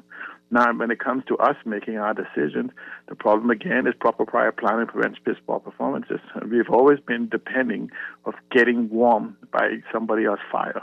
So now we are having where the fire is being diminished, and we have no strategy. And so the key is, what is our plan, even without CARICOM, to actually find where we fit in? This is where negotiations and steps come in. We could go down to right down there by the hospital where the new embassy is, and have leadership begins to have conversations as to how we can benefit, how you can stop taking people away. How do we make the Bahamas a jurisdiction for medical tourism that would bring people here, doctors and other things, and nurses and things that actually would give us the access to the same things we need. So there are solutions available, but if you keep doing the same thing, don't be surprised if you keep getting I almost said the word, results. Okay, thanks a lot. Oh, boy. I don't know how much leverage we have, though. See, that's the thing, right? When you talk about geopolitics, right? There's usually some recurring major players. You said it earlier, right? They'll start off with the government officials' visas, but then if that doesn't do anything and they want more, they will say it's everybody's visas. So many and ways. It's pre-clearance, and it's everything. You won't do this, you won't get that. If they really want their way. We're seeing that. Eventually, the knee will be bent. Yeah, you better believe it. Some text messages. We go to the break. This person says, it sounds like Farrell wants us to be slaves. Uh-oh. This is based on what you said earlier. Yeah, no, sir. No, about the way of the world, the way things are going. We're seeing that with China. We make deals, and they say, fine, we'll rebuild your stadium, but you got to take on all these people here. It's happening now. I mean, in different ways, right? And we certainly don't pay those workers individually. No, and this is the reality. It's the reality of how things work in the world, and sometimes we're not always privy to it, but it's happening. But it does make some people uncomfortable. It does. I mean, it makes me feel uncomfortable as well. But I understand that this is the way the world works, right? And eventually, it's only gonna intensify, and we'll be surprised what a commodity is going to be. Do you think down the road the Bahamas will be sending out people? No, our birth rate unfortunately doesn't put us in that position. We actually will maybe need more people. But that's a different topic. This person says all CARICOM countries need to stand together in solidarity on the issue of this U.S. threat and visas. The U.S. also needs to the U.S. also stands to lose revenue from CARICOM countries spending in the U.S. Well, we talked about this earlier. I mean, it'll be a pimple. Yeah, when you understand certain things from a business standpoint, you realize just how small of a population and influence we have with certain decisions that are made globally. And it's not. I'm not taking anything away from the importance of the Bahamas and who we are, but it's just the reality of numbers. I think if we make noise, right? Some of these folks across the diaspora are very influential and keep saying it and appeal to the calmer heads. The current? Not the current leadership but of calmer America? heads in the country who can put pressure on those folks to say, hey, what you're doing to the Caribbean is But do insane. you know how many other larger countries right now are crying as well to them? That line getting long. The voices get drowned out, eh? As Fred Mitchell said in that voice note, these are some very, very, very interesting, precarious times. Across the globe. Not only happening to us. Yeah. And this text, the knee will be bent, and once privileges are taken, they won't come back. Wow. That's And you hope you have strategic leaders that can avoid certain things getting to that point. And it does. Sometimes it means bending. Hey, we're going to take a break and be back. This is Morning Blend on Guardian Radio 96.9. So I checked my DM, told me she available from AM to PM. I had to go buy protection, can't make her my BM. She got them big melons and I wanted to see them. Thick like cold grits, fine as can be. Sweeter than guava jam, she got all the meat. Waist like a horse, tick in the ties. Call me like your Uber girl, can't come for this ride. Pinder is carrying a new line of tile, the Sky series of porcelain. Comes in 4 colors, tones, and shades. There's Sky Noir, Sky Azure, Sky Glance, and this one, Sky Gris. Sky Gris, as you'd imagine, gives you a smoky kind of feel. It's not heavy and depressing, but gives the area a chill feeling. The Sky series comes in two formats, 24 by 24 at $5.30 a square foot, 12 by 24 at $5.25 a square foot. I really like this series for big spaces, and being porcelain, they can take a lot of traffic. The Sky series at Pender Tile. It's time to upgrade the way you enjoy at-home entertainment. Alive Fiber is here. Enjoy all your favorite channels and streaming apps, all at lightning-fast internet speeds with affordable bundles, and it's only a click away. Visit www.alivefiber.com to sign up now. Stay connected, live your life. It's good to be alive.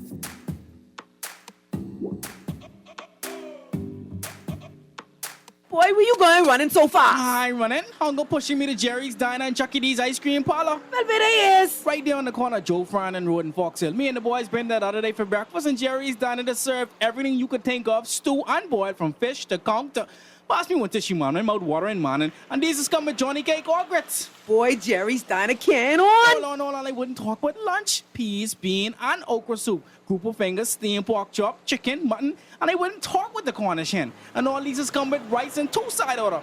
Man, pass me that book, man. Let me find myself. This menu making me sweat. Sweat? Man, Chuck E. D's Ice Cream Parlor got plenty ice cream to cool you down. That's right, Chuck E. D's Ice Cream Parlor got all the Edie's flavors plus banana splits, sundaes, smoothies, daiquiris, and milkshakes. So what you waiting on? I hear Jerry's Diner to be crowded, and I can't wait to try one of them banana split from Chuck E. D's Ice Cream Parlor. I'm following you now. Jerry's Diner and Chuck E. D's Ice Cream Parlor. The real deal Bahamian meal on the corner of Joe Farrington and Fox Hill Roads. Now let me see now. 326 EPIC. Hello? This Epic Eckert battery. This Miss Beulah from round the corner. I hear you're selling tires now on Wolf Road too. Praise the Lord. It's about time. I live Fox Hill and Fire Trail. It's too far. That ain't all. They open Monday to Friday, 7 a.m. to 7 p.m. On Sunday and holiday, 8 a.m. to 4 p.m. My brother Sam, he's a hacker, and he could go right there and get fixed up. Call us at 326 EPIC. We ship also to the Family Island. All those loans I had were so overwhelming. Fidelity's debt consolidation loan combined all my loan payments into one easy payment with a built-in savings plan that pays me unbeatable interest. It's time to make that move to Fidelity. Call 356-7764. Fidelity, we're good for you. This is Guardian Radio 96.9 FM. Streaming on GuardianTalkRadio.com and the Guardian Radio app, Nassau, Bahamas. C-sharp, let's go. I don't worry about gossip. I don't worry about minds feel. Bring up your hand if you're a VIP.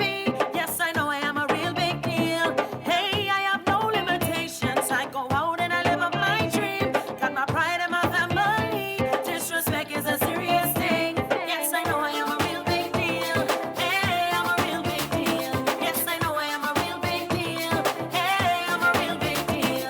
Hey, I'm a real big deal. Hey, I'm a real big deal. Yes, I know I am a real big deal. Hey, I'm a real big deal. I got a million things on my mind and less than 100 ways to show. So if you think I sit and waiting for you to say when and where to go, hell you got a rude awakening coming, 'cause we ain't got no time to play. So when they see the trees start running, they better move out the way. Yes, you know I'm a real big deal. Welcome back to Morning Blend here on Guardian Radio 96.9. We are streaming live on GuardianTalkRadio.com. And Dwight Strachan, along with Farrell Goff, and Comet Fest is hours away now. Tomorrow, that's Queens College Comet Fest. Here to tell us all about this. Very pleased to have with us Principal Reverend Henry Knowles and PTA Secretary Myra Russell. Good morning. Great to have you with us. Good morning. Thanks for having us. Yeah, so as we were telling you, Farrell and I graduated together in 1992, Queens College, from grade 1 straight up to grade 11 when we graduated. The last class with the only 11th grade. Yeah. Well, there you go. That's a part of history. Yeah, 1992. So this is something else. So we know about the QC Fair, but this is something bigger than that, eh? Oh, yeah. Queen's College, we have advanced and excelled in many ways. And one of the things is we're shifting some names, so now we call it Comet Fest. Oh, boy. It's no longer the QC Fair. Big time. I'll start doing all this cool stuff after I leave. Then. Right, exactly. I watch the live end. We missed all the fun. I heard they got this exciting new principal. I don't know. I think I seen him on a... Anyway. Yeah, we won't talk about TikTok. Not yet.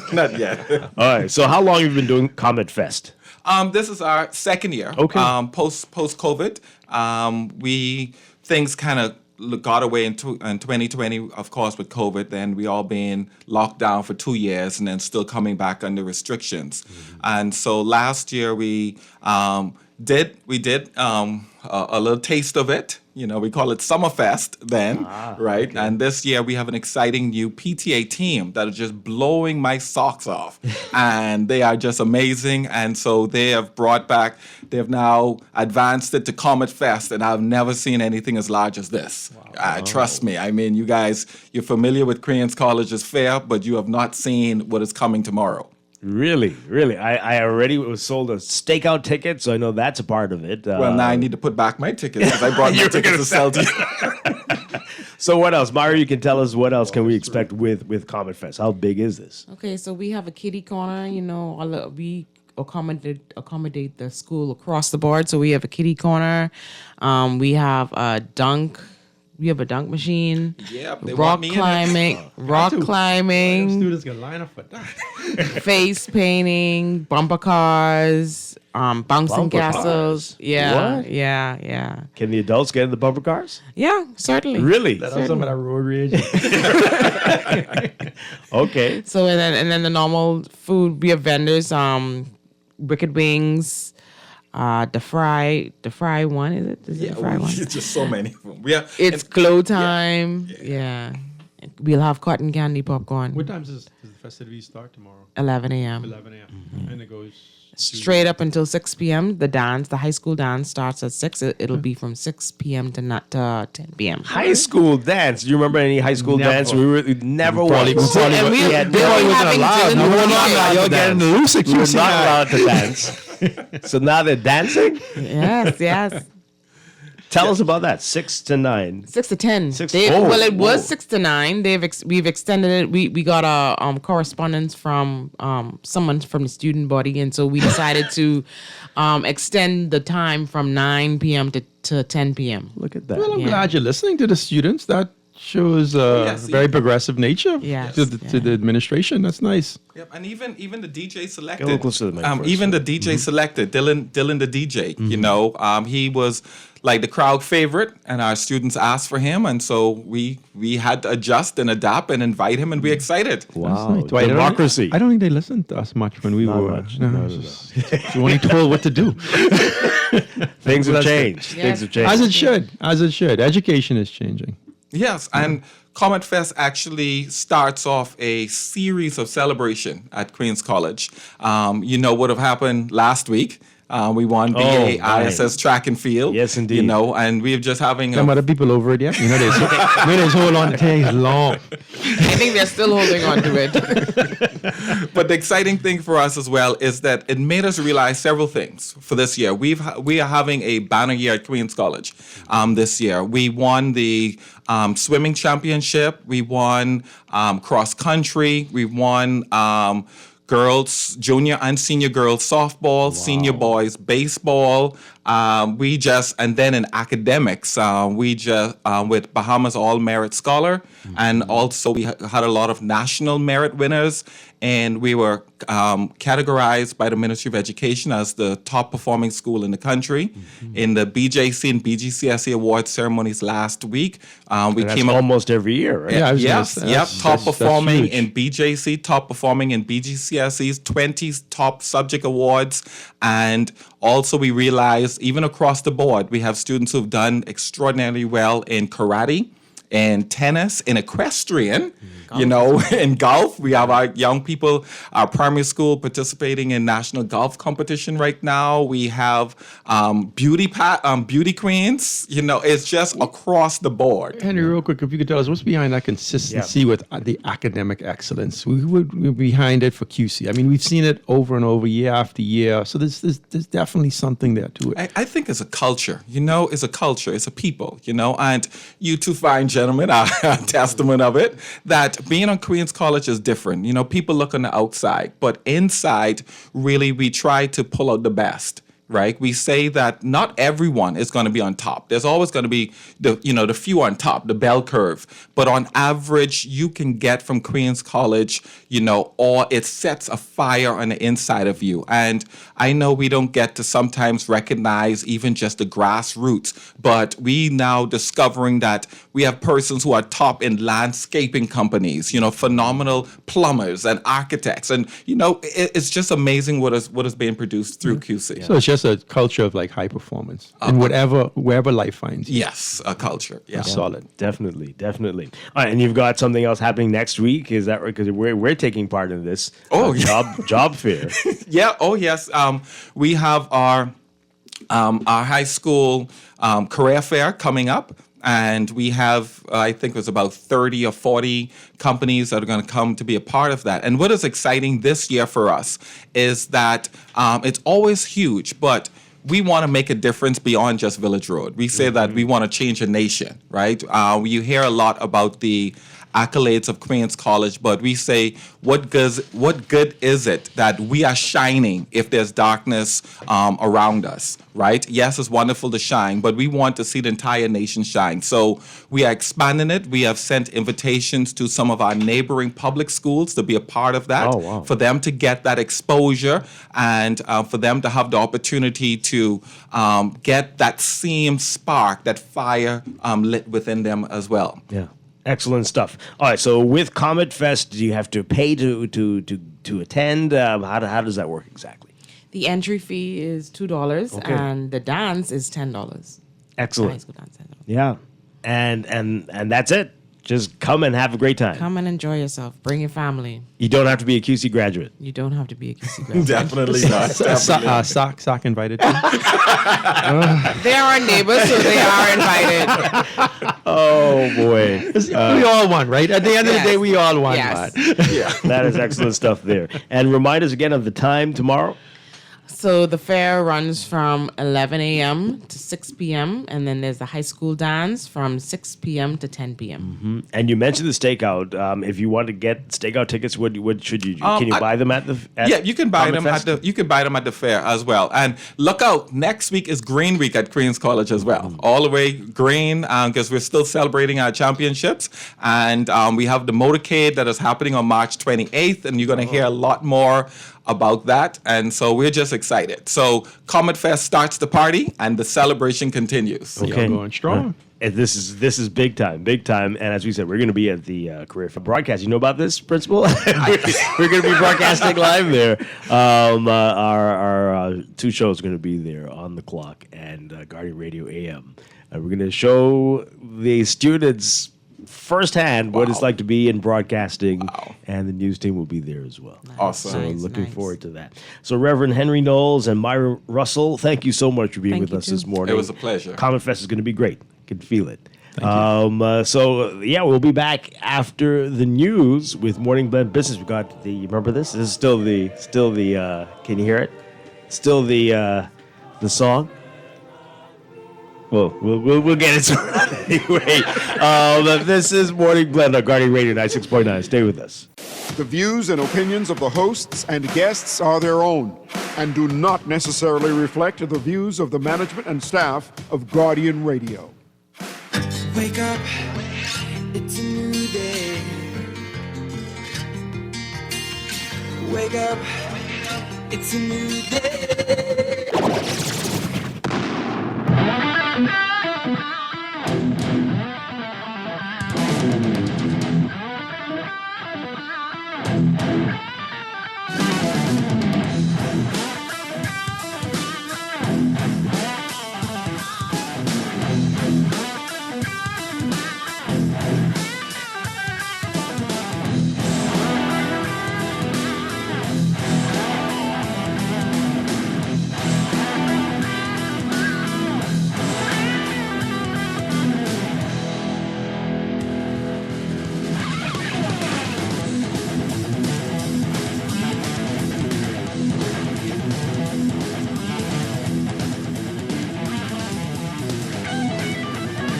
Good morning and welcome to Morning Blend Business on Friday, March 14th, 2025. Welcome back to our Morning Blend listeners. It is time for our monthly Safe and Sound series with Gamal Nuri with Preventative Measures. Today, we've got a very interesting topic. We are looking at conducting background checks and employee vetting and how to safeguard your business from insider threats. Wow.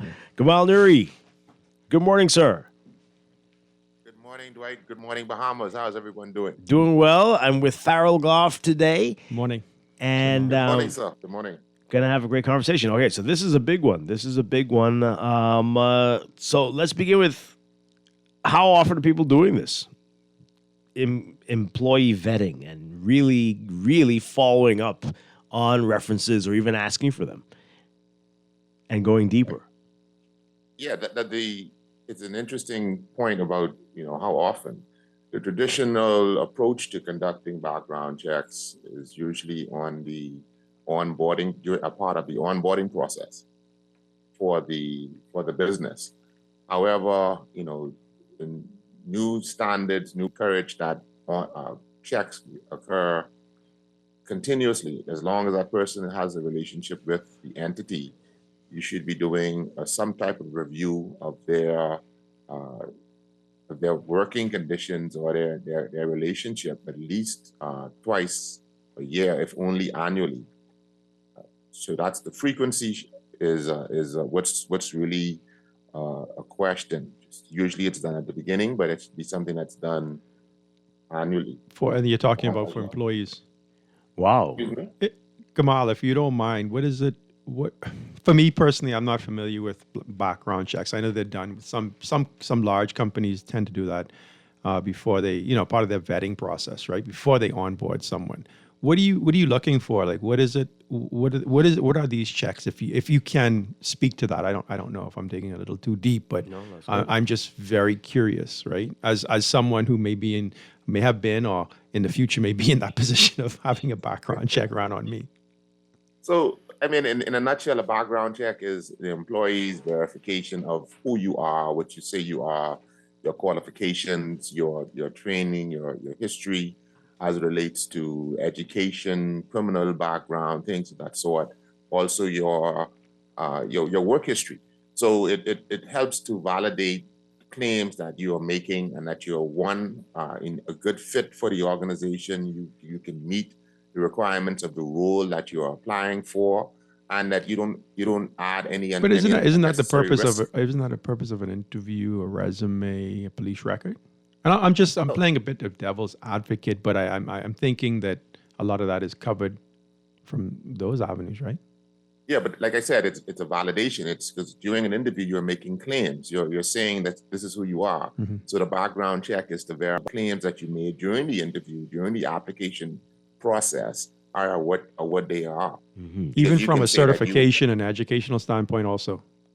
Yes, exactly. Okay. So if you're coming in with a degree, or you're saying that you've worked and you have experience in this particular area, the intent of the background check or the background investigation is to confirm, hey, yes, this person did work, he did perform, or she did perform these duties, and they did it at a particular standard.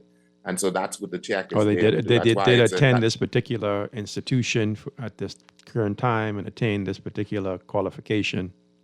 Right, and that goes synonymous with the name. That's why it is a check.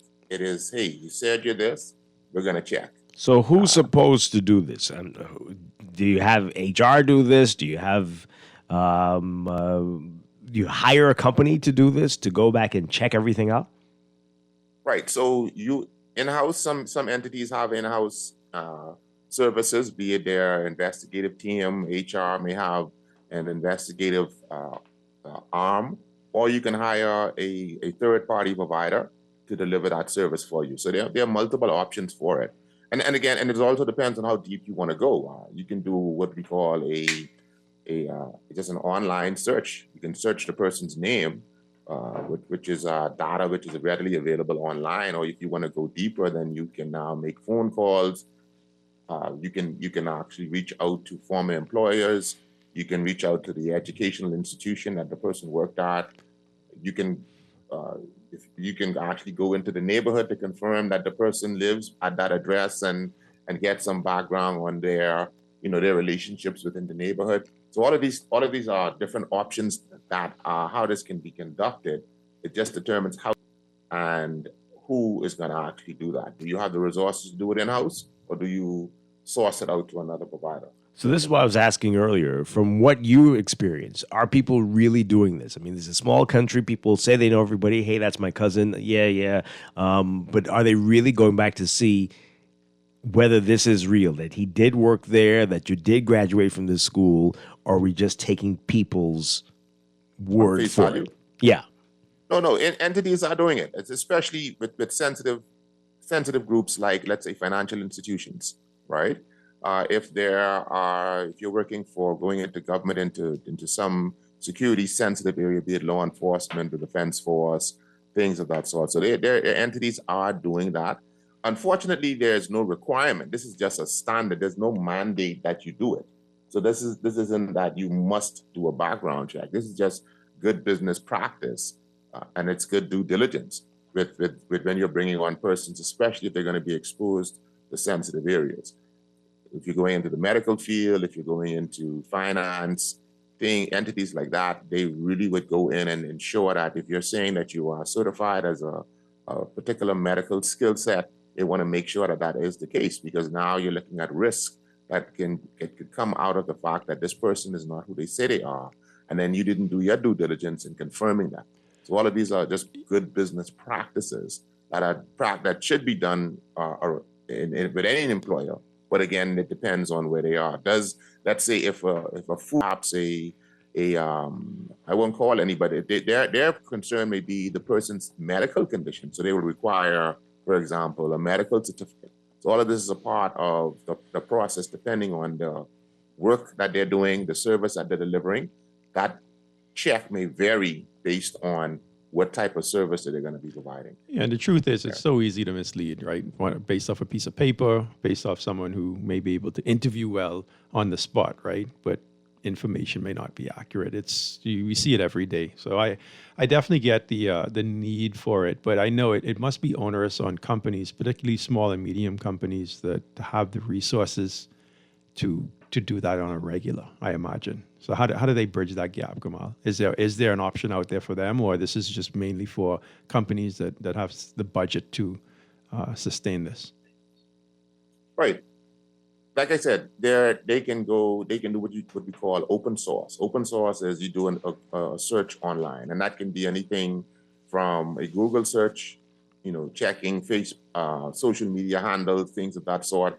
That's based on budget, right? So that's, like I said, that's a free and easy way to do it. That's a start. You can go to their alumni, things of that sort. But now, depending on your budget, and again, I think the question here too is more so what is this person delivering, the service that the person is delivering.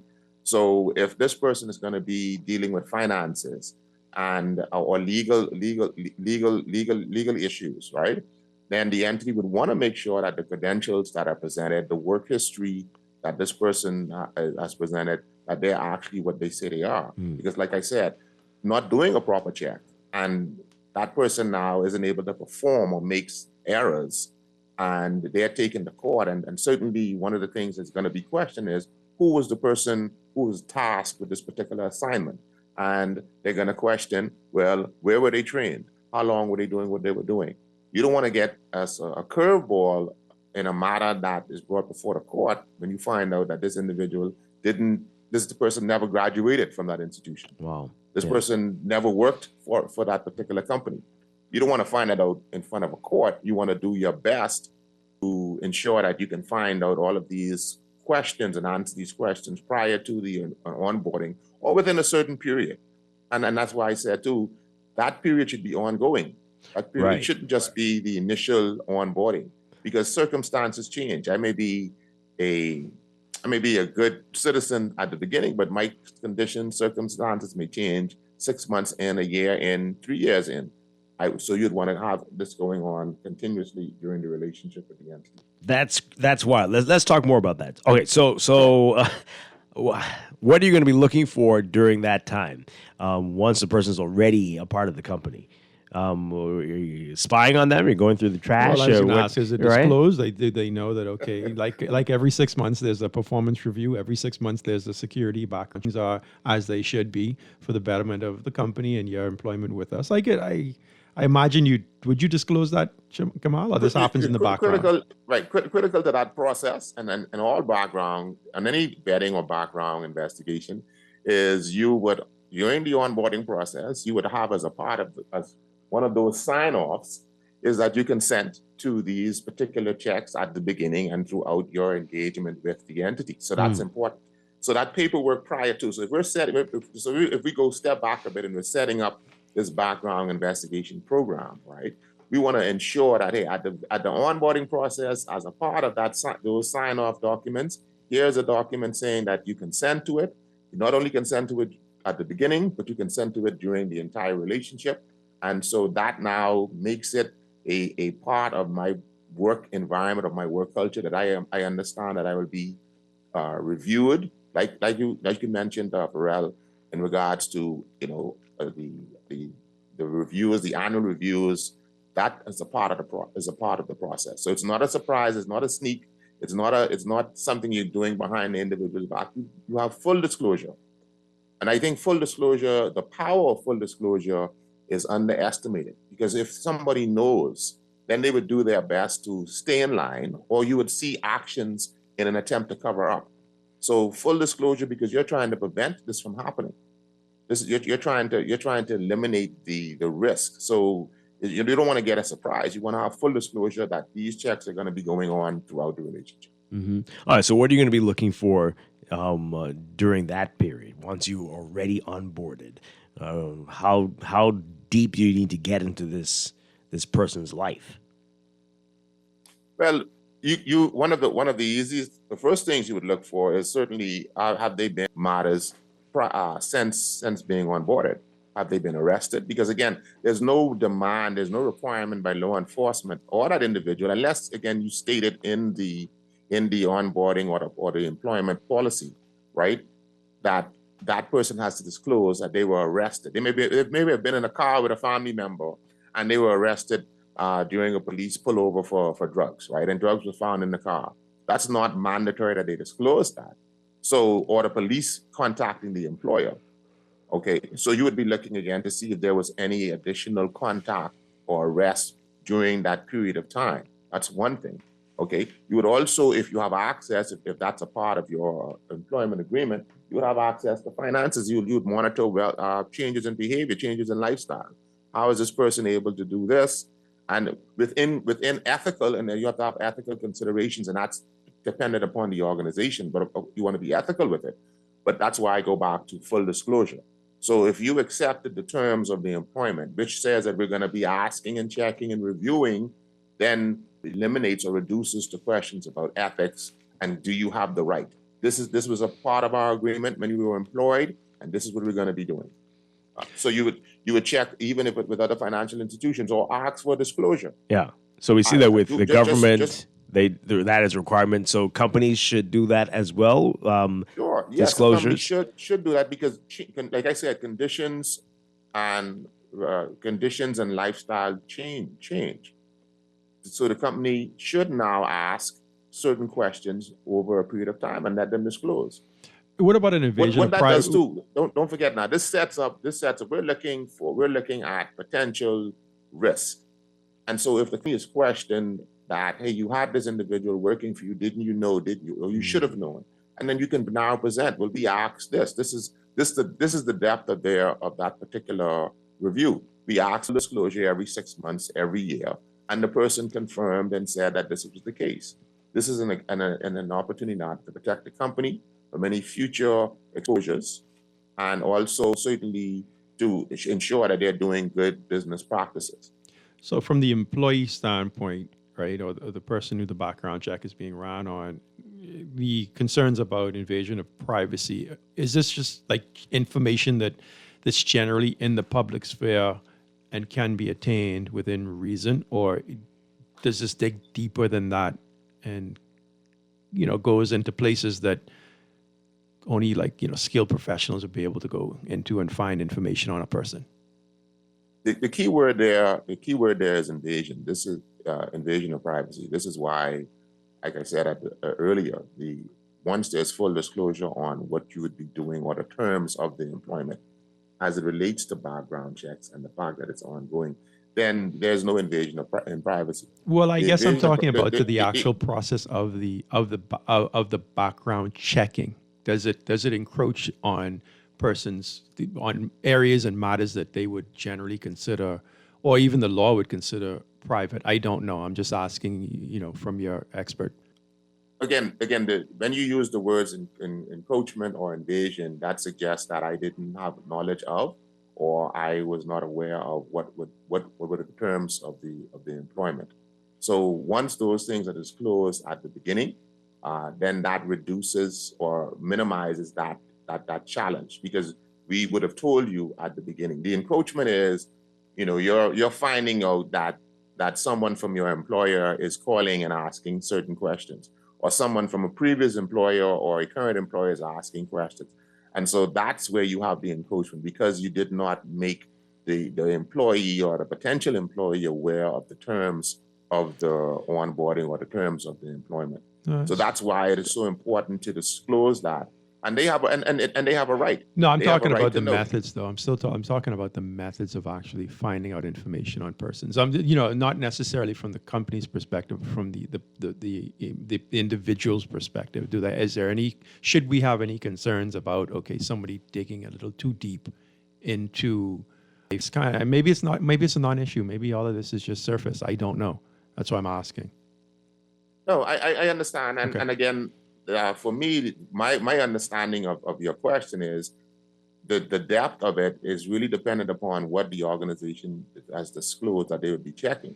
So if we're going to, as a part of that requirement or as a part of that process, for example, if you're How in deep? an How area, deep have you seen some entities go that may I've be seen high checks stakes? go, and I go back to what area or profession that individual works in. If you're working in a medical field and you're going to be exposed to perhaps contagious diseases, things of that sort, right? Then there may be a need, or there will be a need for that institution to go into your medical history or to review your medical history. But if you're working in a financial sector, that may not be. But that may not be the same case. If you're working in food handling or delivering of food, again, that entity may want to have every 6 months. They may want to review your health, your medical condition in the financial sector. So when you talk about the concern about invasion or encroachment, that now goes back to, why do you need to know my medical history or my current medical status if I'm delivering financial services? That has nothing to do with or directly to do with my ability to deliver that service. So would drug testing be considered part of this? Oh, definitely. And I'm glad you brought it up, Dwight, because again, we see this at the beginning of the relationship. If I'm operating heavy equipment, if I'm working in a high risk area, for example, let's say construction, where I'm moving heavy equipment, I am driving vehicles, definitely the employer would want to be doing some type of review on a regular basis to ensure that I'm still able to deliver that particular service, that particular skill set. And that's the full gambit of a background check or on an ongoing basis. Yeah. So how far is too far? Do companies need media? Do they need to look at your posts and have access to this? I think we heard this a few years back. Is that a part of this? Should that be part of this?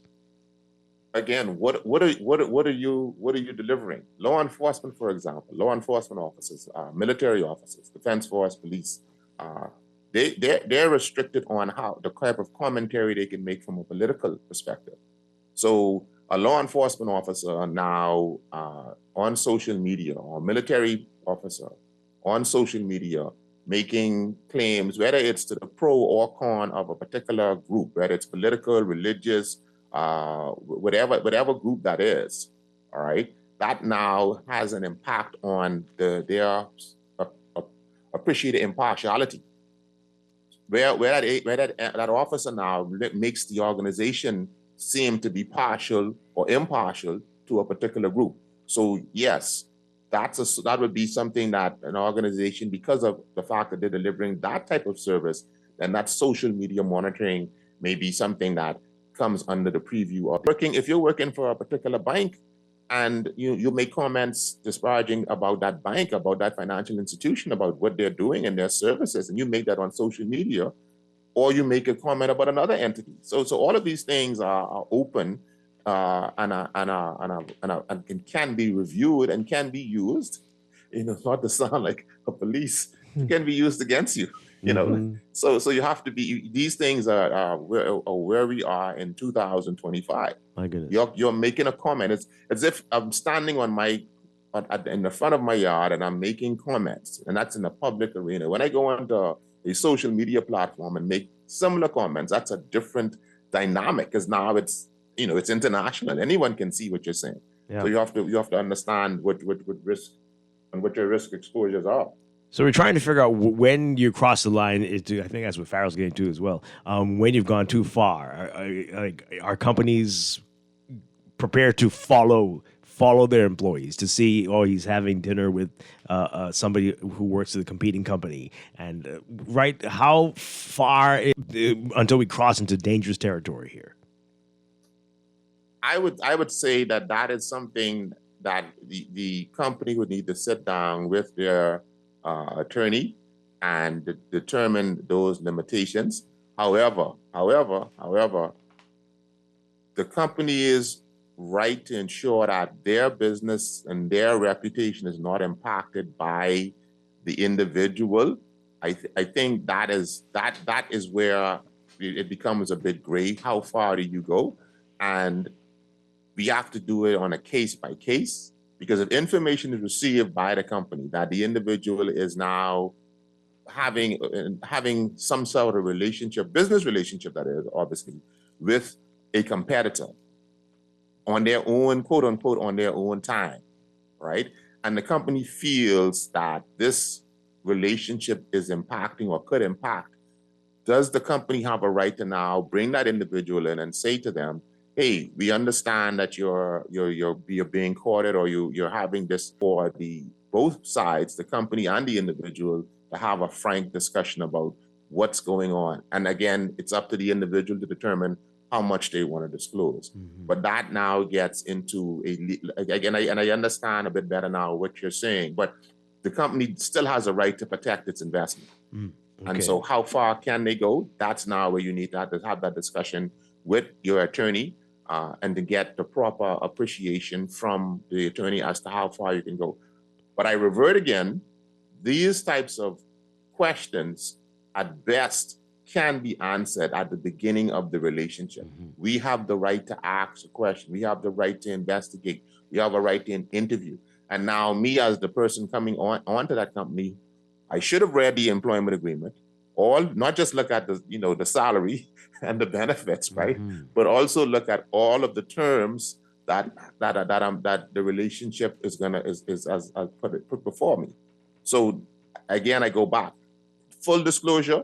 This is how far we're going to go. This is what we can do. And we will advise you of when it's going to occur, or we can do a random check. Yeah. And that needs to be, and that's why I said full disclosure, not going behind your back, not doing something untoward, but full disclosure. And I guess this goes without saying, if you find out that there is no full disclosure and they've been doing this, get out, right? Or do you not agree? Maybe some legal rights you can pursue exactly. As well. If there was no full disclosure and you find that the company is now taking action outside of the terms, then you have a right to now address that, and legally, definitely. Okay. And that's why. And again, see, this is not. We have sometimes you have this mystique about an investigation. It should be secret. It should be something that's undercover. We get this movie. You have this Hollywood definition or appreciation for what an investigation is. No, we sit you down and we tell you what's going on. We let you know. We let you know that we're going to be doing this. And That's an generally, investigation. and generally, it's all for good purpose, right? It's to protect the company, protect the employees themselves by having. So it's generally for a positive purpose, right? But I know it can be. It does seem a bit ominous. I'll be honest with you, right? From the other side, right? From the individual side, right? And you have to be careful. People can use information against you in different ways, right? As well. That's just the honest truth. So integrity I imagine, is a very important part of what this whole world would represent, right? With the background checks and professionals Well, digging. hopefully you're working for a company that has integrity. You won't. That's that goes without saying. And the But I think individuals you missed- involved you with the missed the background third- check as well as. You missed the third stakeholder in this process as well. Also the customer. The employee may be working with a client that has sensitive information. So it's several things that we have to look at why we want to continue doing this. The company, certainly, obviously the employee, but also the client. The client may be exposed. So all of these things are something that we're doing to ensure that the relationships, all of them, are as transparent, are holistic as possible. When we look at from a compliance perspective, right? A client is always being reviewed. When we talk about KYC principles, and this is essentially KYE principles. Know your employee. If you onboard a client, and that client now gets involved in something untoward because of your ongoing relationship or questionable, you would either put that relationship on hold, or in some instances, you will terminate that relationship with the client. So similarly, with an employee, same circumstances. But at the end of the day, it's a business. It's not a friendship. It's business. And how do we protect and minimize various risks that are out there? And certainly, the employee, as the theme of this particular session is Dwight, the insider threat, the inside threat. The employee, in many instances, is perhaps the biggest risk to the company. If they are unable to perform the duties, if they have some grudge, so they intentionally do not perform, or they don't have that skill set. Okay. We're talking with Gamal Nuri with Preventative Measures. Caller, we'll get to you in a second. I just want to ask you, so from the employer standpoint, so you find out, you do the background checks while they're onboarded, and like their lifestyle outside of work is like, what the heck is this person into? But they're amazing at work. They're like your best employer, the best everything. What do you recommend if you find out like this guy's dangerous, perhaps, when he's not at work, but when he's here, wiling out, he's saving us. He's dangerous, wiling out. What do you say, Pharrell? Wiling out. He's wiling out. He's saving your butt at work. What do you do? So the term is risk appetite. You have to make a decision. Hey, this guy is the number one player. He is the go-to person.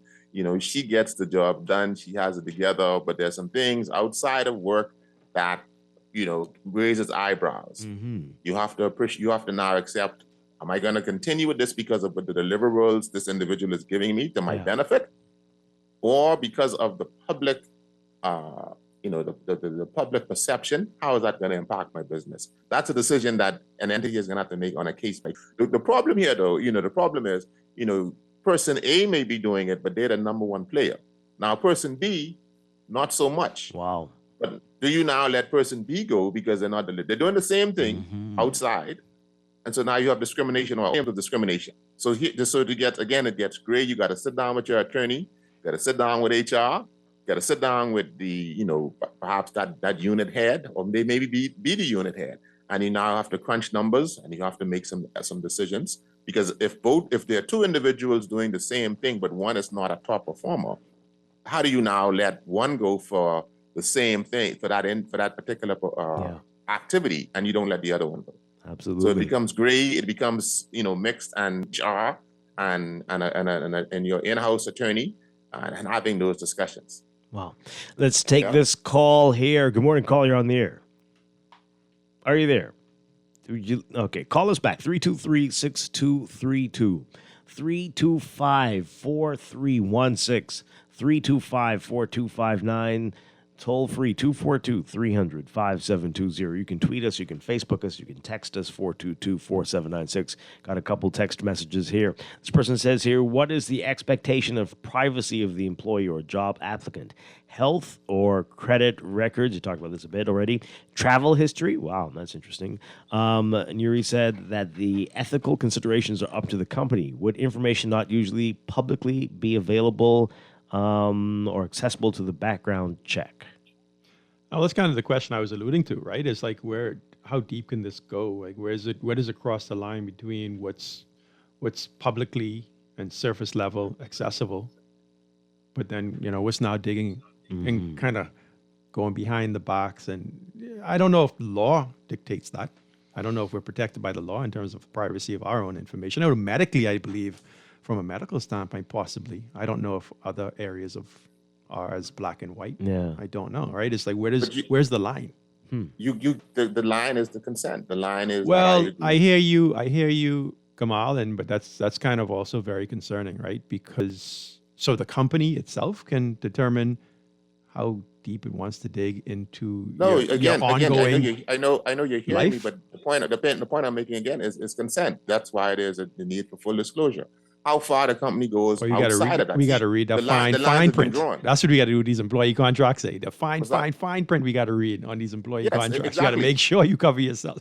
Exactly, and that's why I said don't jump straight to what the benefits are. Whether it's salary, other types of benefits, percentages, and these types of things. Right? Understand what the terms are. So that goes back to the consent, because the invasion of privacy, and that's why I said the term you're using, invasion, suggests that the company is doing something untoward and behind your back. But if you agree to that, then there's no invasion because you said, yes, you can. Now, what did you say yes to? Oh, you didn't read the fine, but now that's the problem. And now you kick up. But when the company presents the agreement, if you challenge that dive into what your life, and you challenge that, and the company shows you, hey, you agreed to this. You said that we could. It's up to the company to determine how far they're going to go. In the first instance, it's up to you to say how far you want the company to go. Yeah. So I don't want you to do this. I don't want you to do that. Then I'm sorry, sir. I'm sorry, Mr. Nuri. These are the terms of our employment. This is how we do business because of what we deliver. Like I said, when you look at law enforcement, when you look at sensitive areas and national security, when you look at medical service providers, there may be a need to do more than just the surface, and it may be a need to do more than just a one-time review. Do you agree to this? Isn't it the Public Disclosure Act somewhat similar in a sense? It's the purpose of it is to have oversight of government officials or certain elected officials' finances over the previous year. I mean, in theory, like a quote-unquote financial background check annually. Mm-hmm. Yeah. All right. So let's take this call. Good morning, call. You're on the air. Hey, morning, Dwight. Guess how you doing? Doing well. Good morning. Right on, man. Okay. First of all, right, no company in the Bahamas, I shouldn't say no company, only few companies in the Bahamas does what he said they do. Numbers don't even do what he's proposing. And second of all, right, in the Bahamas, people only look for cheap labor. Once you pay, there's a lot of generalizations going on here. They're not too much concerned about background checks and all those other things. And companies who do background checks, people don't even read the print. They're so glad to get the job. They only sign without even knowing what they're signing. Okay. All right. Thanks a lot. Well, Gamal is saying that it's more than you think, right? I know a few companies that do some deep background checks, right? So Gamal? Yes. Yeah. Well, again, like I said, it depends on what the company is. If you're working for perhaps a mom and pop store, and they don't have the budget for it, and then, like I mentioned earlier, there are opportunities to do open source investigations, which is, social media, Google the person's name, things of that sort, definitely. But if you have a high risk, high value service that you're providing, you're going to want to know who is Gamal Nuri and what does he do? And what does he do? And how does his lifestyle, how does his behavior impact me on the initial onboarding and later on? If, for example, initially I come on board and I have no particular political affiliation, right? And but later on I decide to become an advocate and for a particular political affiliation of group or a candidate. Particular, So, do you want to know that? Mm-hmm. And I would say yes, I do. You mentioned do I want to be blindsided by that as an employer? No, Right. I would want to have some preliminary signs or indicators that I can review, and then now I can make some decisions on: do I continue the relationship, or do I say to the person, "Hey, what are you doing? Don't forget, as a part of our terms of agreement, our agreement is that you should not be openly affiliated. You have the right to be affiliated because that's a constitutional right. But now, how do we ensure that doesn't impact our business?" And that's where the full disclosure comes. That's where the ongoing process. And now when you get this information, you sit with your HR, the individual, an attorney, your in-house attorney, and you make some calls. You make some calls on what you're going to do and what you're not going to do. You mentioned lifestyle. We've got a tweet here from straight from 1955. If it's found out that an employee is a sweetheart, what should the employer do? I don't think that should have any bearing on the employment. If you are performing what you are asked to do, what does that have to do with it? Unless you are a Catholic church, I was going to say, I don't see what this has to do with it. To Gamal's point, it really depends on the nature of your employment and the company, though. Right. There may be some relevance, believe it or not. Right. I know it's. You said it. We said one. Right. Exactly. A religious organization. Perhaps. I mean, that's definitely, if you didn't disclose that and you presented yourself as this pious, holier than thou person, and it allowed you to enter into their organization or institution, but come to find out on the weekends, you maybe doing all three. Opposite. You're a problem, right? It could be a problem. Boy, this text says here, I had a background check performed and I was miffed when I learned they'd gone around interviewing my neighbors. Whoa. To this day, I still don't understand how that has any relevance to my work. Certainly, if I had any work history, previous employers would be sufficient. Is there something to be concerned about? 5 years minimum of work history should be enough. Oh, that's interesting. Well, I think Amal mentioned, sometimes going into the neighborhood and speaking to persons who may be familiar with the person of focus, just to get some objective information on them. I can see it being a part of the process. Mm-hmm. Right, and again, when I sit down with you, when you sit down and you're interviewed, and this is what we're going to do. I think again it goes back to disclosing it, that as a part of our background check, we will be doing this and giving you a document, having you sign a document that details the depth and the areas that we'll be covering as a part of our background check. That's interesting. You've piqued my curiosity. The companies that I know do background checks. I do wonder if they disclose to that degree, Gamal, that the nitty gritty of exactly the steps they're going to go to fulfill this check, right? I wonder. You may be right. I mean, it may be right there in black and white. I don't know, but I am kind of wary. I don't know for sure. But it goes back to the point you made about privacy and encroachment. So now, if the person, I think you said that was a text message, you read, Dwight? Yes. So that's where now the person can challenge the extent, because if you're going in my neighborhood and you're asking, I can challenge that. But again, if this is disclosed, and I'm saying that because I know the practices of several entities and what they do, and the fact that they have the employee or the potential employee sign off and give permission for that entity to go and review their criminal record, their education, their employment history, where they live, confirming the address. Just confirming the address and the neighborhood.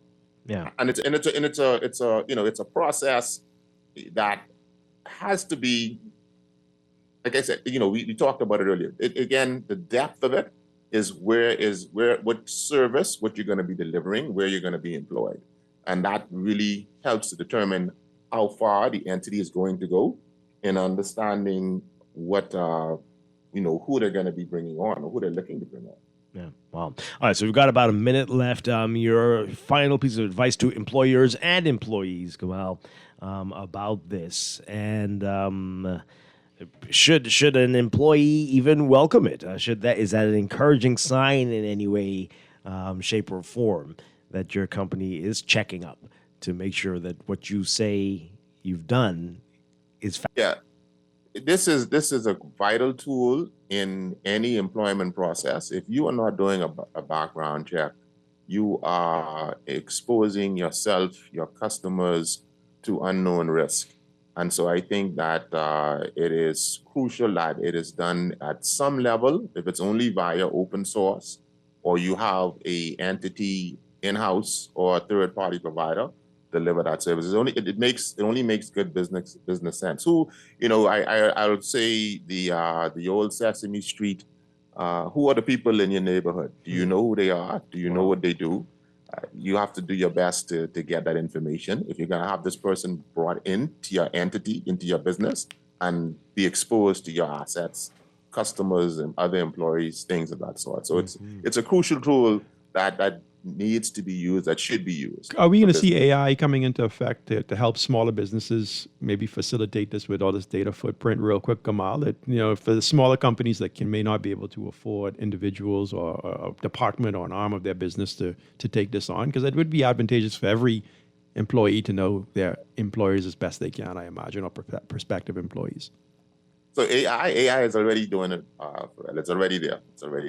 Okay. It's a service. It's a service that you'd have to pay for, but definitely AI is already a part of that process and allows you to do those checks as best as AI can. But right. it's already in play, and especially when we look into US, we look into Europe. AI is a part of that service. Fair enough. Wow. Okay. Gamal Nuri, great information as always. Thank you so much for being with us this morning. Gamal Nuri with Preventative Measures in our Safe and Sound, our monthly Safe and Sound series here on Morning Blend Business. Thank you, sir. Have a great weekend. Yes, thank you for having me. You guys enjoy the rest of the day and have a good and safe weekend. All right. We're going to wrap things up. This is Morning Blend Business on a Friday on Guardian Radio 96.9.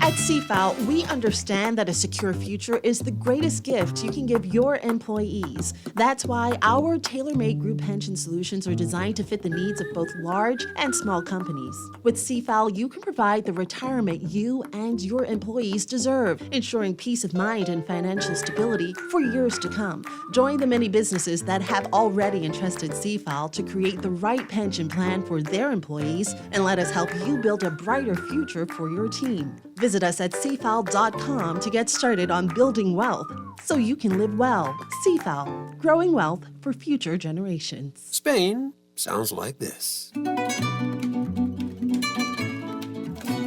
But with a little Caribbean, it can sound like this. The world needs more Caribbean. And with FedEx, you can ship your products to every corner with increased cargo capabilities, 24/7 shipment tracking, and shipping tools. Take your business worldwide and enjoy life a bit more like us. Everybody Wins Live is bringing you the ultimate giveaway, a brand new Cybertruck. For every $30 spent, you're in the drawing for the ultimate grand prize, a Cybertruck. Drawn live at the Vibes Cartel concert March 29th. You'll also be automatically entered to see the world boss himself. 25 lucky winners every single week. Visit everybodywinslive.com to get into the game. See website for full terms and conditions. Must be 18 or over to participate. Hola, República Dominicana. Send 3 money transfers using GK Money Services Western Union, and you'll be automatically entered to win a trip for 2 to Punta Cana. Prize includes airfare, transportation, and 3 nights at an all-inclusive resort. Follow us on social at GKMSBAH for more info. Hola, República Dominicana. Send today with the Grace Canadian Money Services and Western Union. Promotion ends March 31, 2025. You work hard for your money, so let your money work hard for you. With as little as $1,000 to start, you can watch your money grow by investing in CFAL's Bahamian dollar and US dollar mutual funds, each tailored to match your unique investment profile. Our expert advisors are dedicated to crafting personalized investment strategies to help you achieve your financial goals. Don't miss out on the chance to earn higher returns on your hard-earned money. Join the thousands and start your journey toward financial freedom today. Visit us at cfal.com to learn more about our saving and investment options. And let us help you build wealth so you can live well. CFAL, growing wealth for future generations.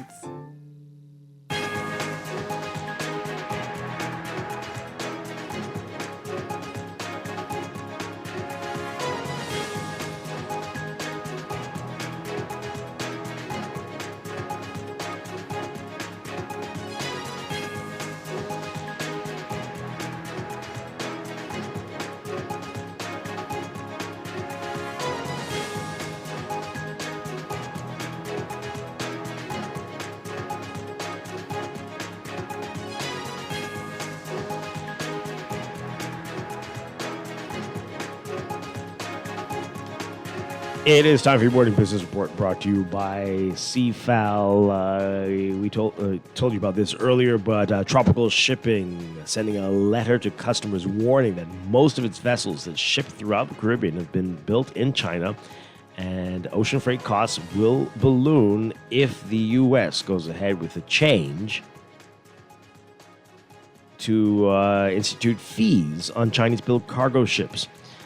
Tropical saying in the statement, we want to bring to your attention a proposed trade act, Section 301, set for adoption by the United States government under executive order in the next month. If adopted, this tariff would impose a significant port fee of $1 million per port, $1 million US dollars per port call on any Chinese-built vessel calling at U.S. ports. This tariff would have a far-reaching financial impact on exporters to the Caribbean.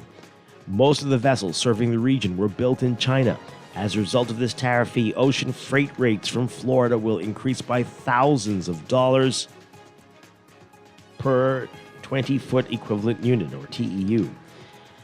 Tropical saying that they've been aggressive in their advocacy with the USTR's proposal and continue to raise their voice on behalf of customers and businesses. For larger shippers, some of which are U.S.-based companies, the fallout could be to the tune of hundreds of millions of dollars in added fees per year. A broker in the Sea Trade Maritime News article discussing the proposed fee structure asserted that the smaller to medium-sized operators trading to and from America to destinations like the Caribbean, Latin America, and South America with multiple port calls per week would not survive very long. The day's Guardian business section. One building supplier expects the cost of items from its U.S. supplier to increase as a result of the tariffs imposed by U.S. President Donald Trump. Owner-operator of Screws and Fasteners World, Patricia Clear, telling Guardian Business that she has already seen changes in prices from one of her suppliers even before the fresh wave of Trump tariffs came into effect this past Wednesday. You can read about that in today's Guardian Business section as well. And IDB Invest, the investment banking arm of the Inter-American Development Bank, intends to increase its focus on funding projects in the Caribbean and double down on ensuring the Bahamas receives a fair share of the $20 billion IDB Invest intends to sink into the region. That's according to CEO James Scriven. Scriven says that staffing levels for IDB Invest in the Bahamas will be increased in order to make the process of applying to IDB Invest a lot easier for prospective clients.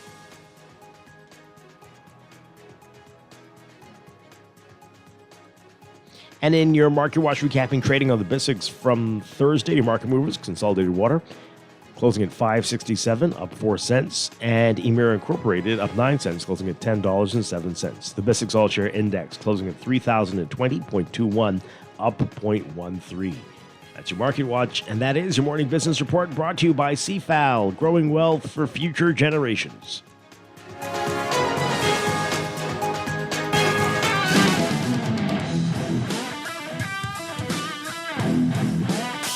Farrell Goff, thank you so much for being here this morning. No, it's a pleasure, man. Really enjoyed it. We're going to do this once a month, every second Friday. Looking forward to it. And before that, we're going to see you once a month in our series, Better You. Absolutely. On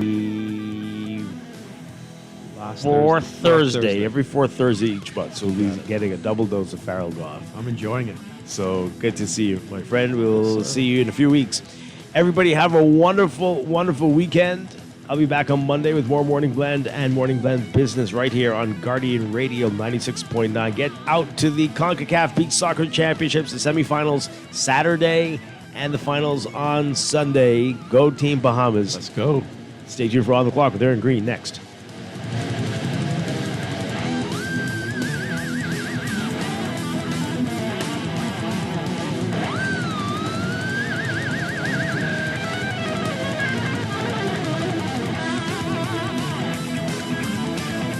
This is Guardian Radio 96.9 FM, streaming on GuardianTalkRadio.com and the Guardian Radio app, Nassau, Bahamas.